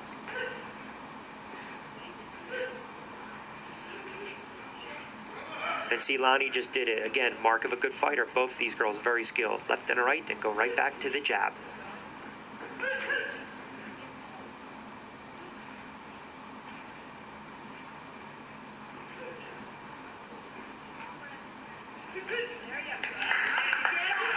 Good right again by Lonnie. Brenda, a very good counterpuncher. That might be the difference in this one. Another one that looks like it's going to go to the scorecards. Closing in on 6th and final round. Good exchange. Acegueda had her pushed back momentarily.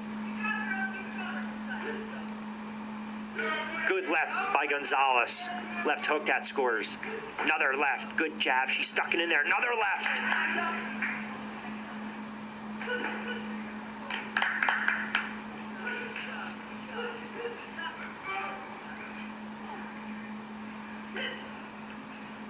Gonzalez using the jab wisely, stepping around and using that reach. Older fighter too.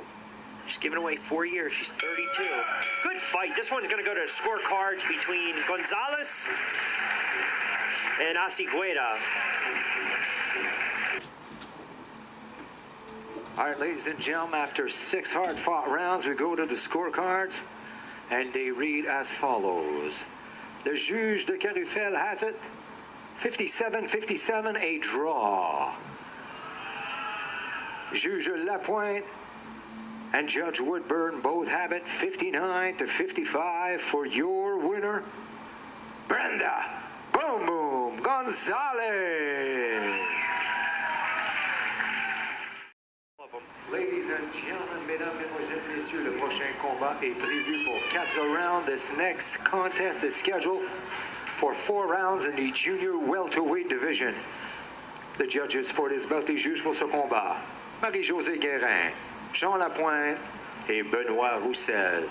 Your referee, the man in charge of the action, the third man inside the ring will be Junior Padulo.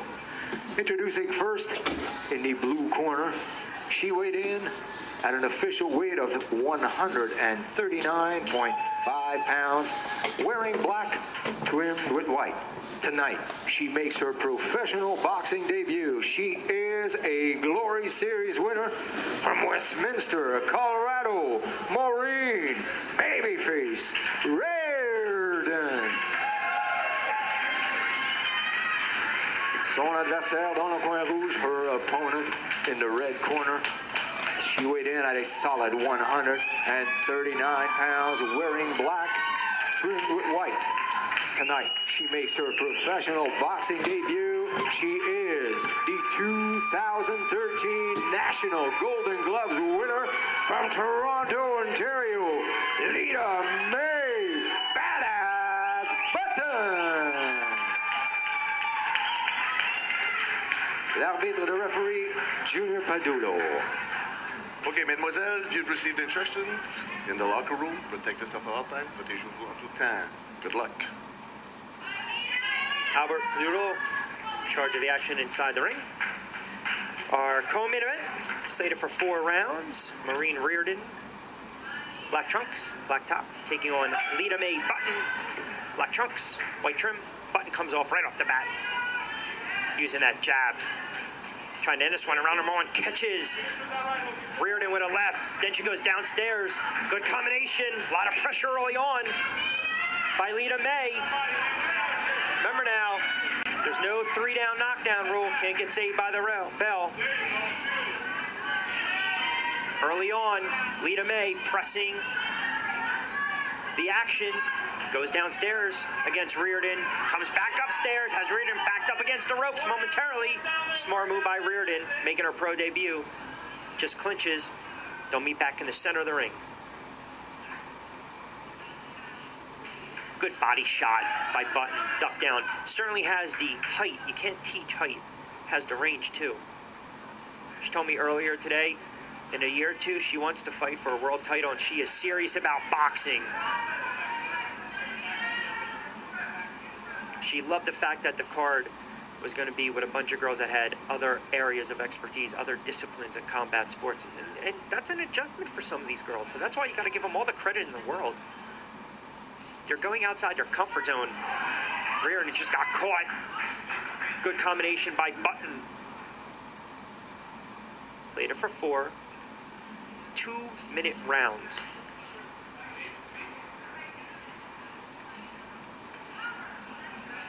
Button going downstairs a little bit. Snaps back that jab. Reardon been backed up a lot in round number 1. Good combination by Button. Another left and a right. Reardon, to her credit, comes back with a counter left of her own. Best punch around number 1. Oh, goodness. Button just tagged her with a left straight, coming through to close out round number 1. Good combination again. Good round number 1 by Lita Mae Button. Moment where she was just trying to impose her will against Maureen Reardon. I mentioned Maureen Reardon, a.k.a. Babyface, 30 years of age from Colorado. Her discipline, Sambo, MMA, Jiu-Jitsu, boxing, grappling, kickboxing. Very good MMA fighter, 4-2 as an Emmy, 0-1 as a pro. 2012 Blue Corner 135 MMA champ, and as I mentioned, 7-time gold medalist, placing both first and second in national tournament in grappling. So she knows how to tie up someone. As for the young lady we see on the monitor and the screen right now that you're looking at, Lita Mae Button, well over 40 amateur fights. Very solid fighter. 2-time Canadian national silver medalist, and also a kickboxer. She started that at 19 years of age. So one of the books as we get set for round number 2. Rich Quinones calling the action ringside here at the Crown Plaza Hotel in Gatineau, Quebec, Canada. Don't forget to follow us on Twitter for updates, Rich Q on Q, and also follow Nordic Coliseum Women's Boxing and CWB. See if Lita Mae comes and starts to utilize that jab a little more. She took round number 1 convincingly. Could have scored it at 10-8. I scored it 10-9 round. Has Reardon backed up a little bit, but now exchanging with Reardon. Good left again. Comes back downstairs. Here, Button's corner telling her slip to the outside a little bit, then come back with that counter right cross. It's going to be there. See if she listens. She adheres to the instructions by her corner. She moves around very well. She can fight southpaw. She can come back, go orthodox. Right now, she's fighting southpaw. And that's the one thing. You have a southpaw fighter. If you're not familiar and you're making your pro debut, that's a tough matchup because you got to know which way to move. You don't want to move to the left. And Reardon has been moving right into Lita Mae's left, which means she's moving to her right. She needs to move away to her left. So that can be an issue. Just getting acclimated with the footwork alone is a test. Now it's Reardon switches southpaw, now back to orthodox. Button goes downstairs a little bit. Oh, Lita Mae tagged her, went downstairs, then come upstairs again. Good round number 2 for Lita.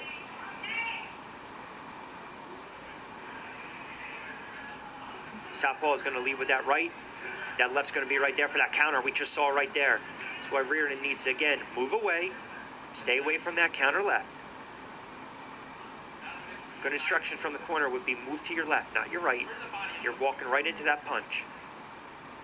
Good left. Good counter by Reardon. Button trying to press her up against the ropes. Final 10. See if they end this round with a flurry. Button, Reardon. Crowd starting to get into it here.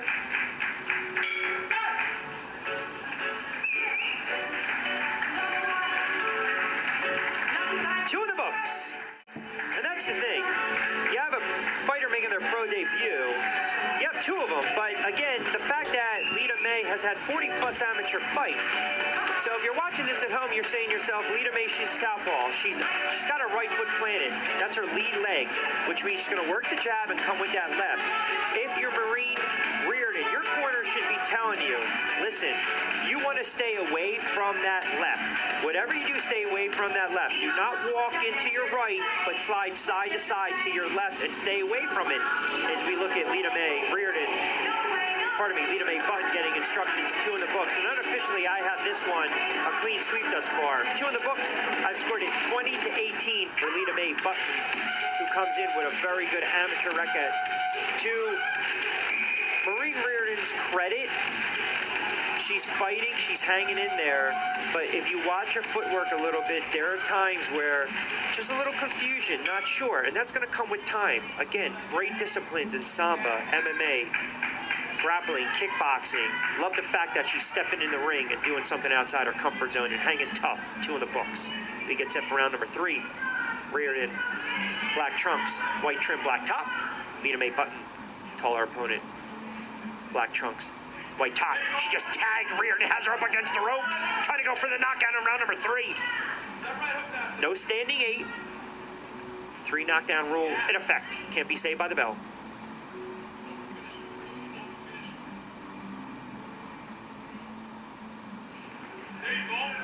Good left by Button.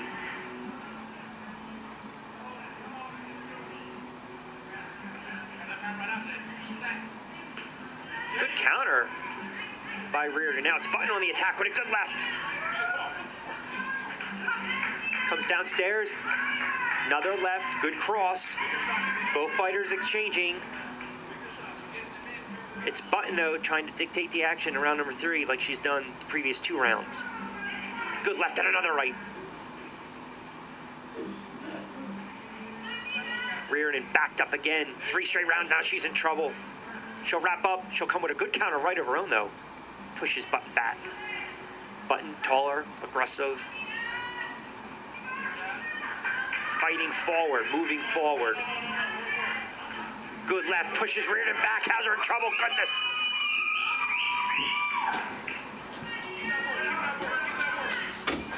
This one's slated for 4 co-main event. Good right by Button. Downstairs again, really using that reach superbly this evening, moving around very well. She said she was extremely focused. She was ready to go. She wasn't messing around. She just was so hungry for this win. 3 in the books. We'll keep it right here.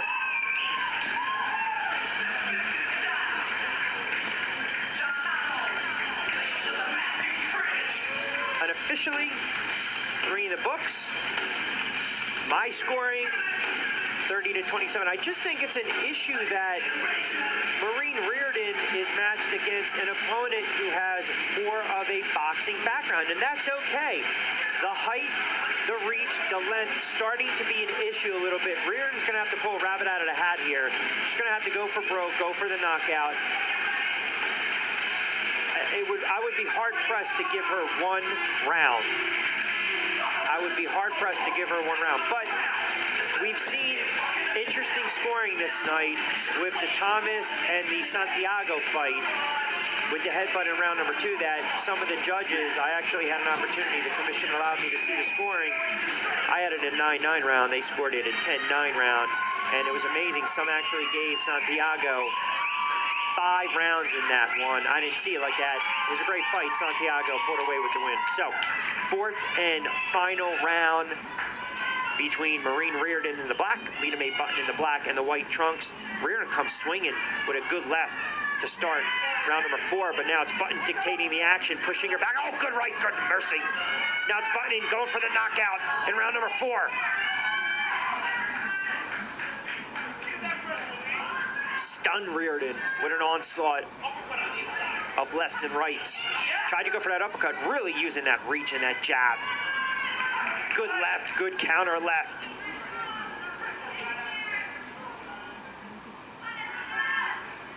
It's just the height, the reach, good body shot. Maureen Reardon fighting her guts out, fighting forward. It's going to be real tough to get inside. She's going to have to take some chances in round number 4, and if you do that, you got to be prepared to eat some punches like she just did. But again, to her credit, such guts, getting in there and mixing it up against a very skilled fighter in Lita Mae Button. Both fighters making their pro debut on what's turned out to be excellent card this evening, courtesy of Nordic Coliseum Women's Boxing NCWB 1. First all-pro female card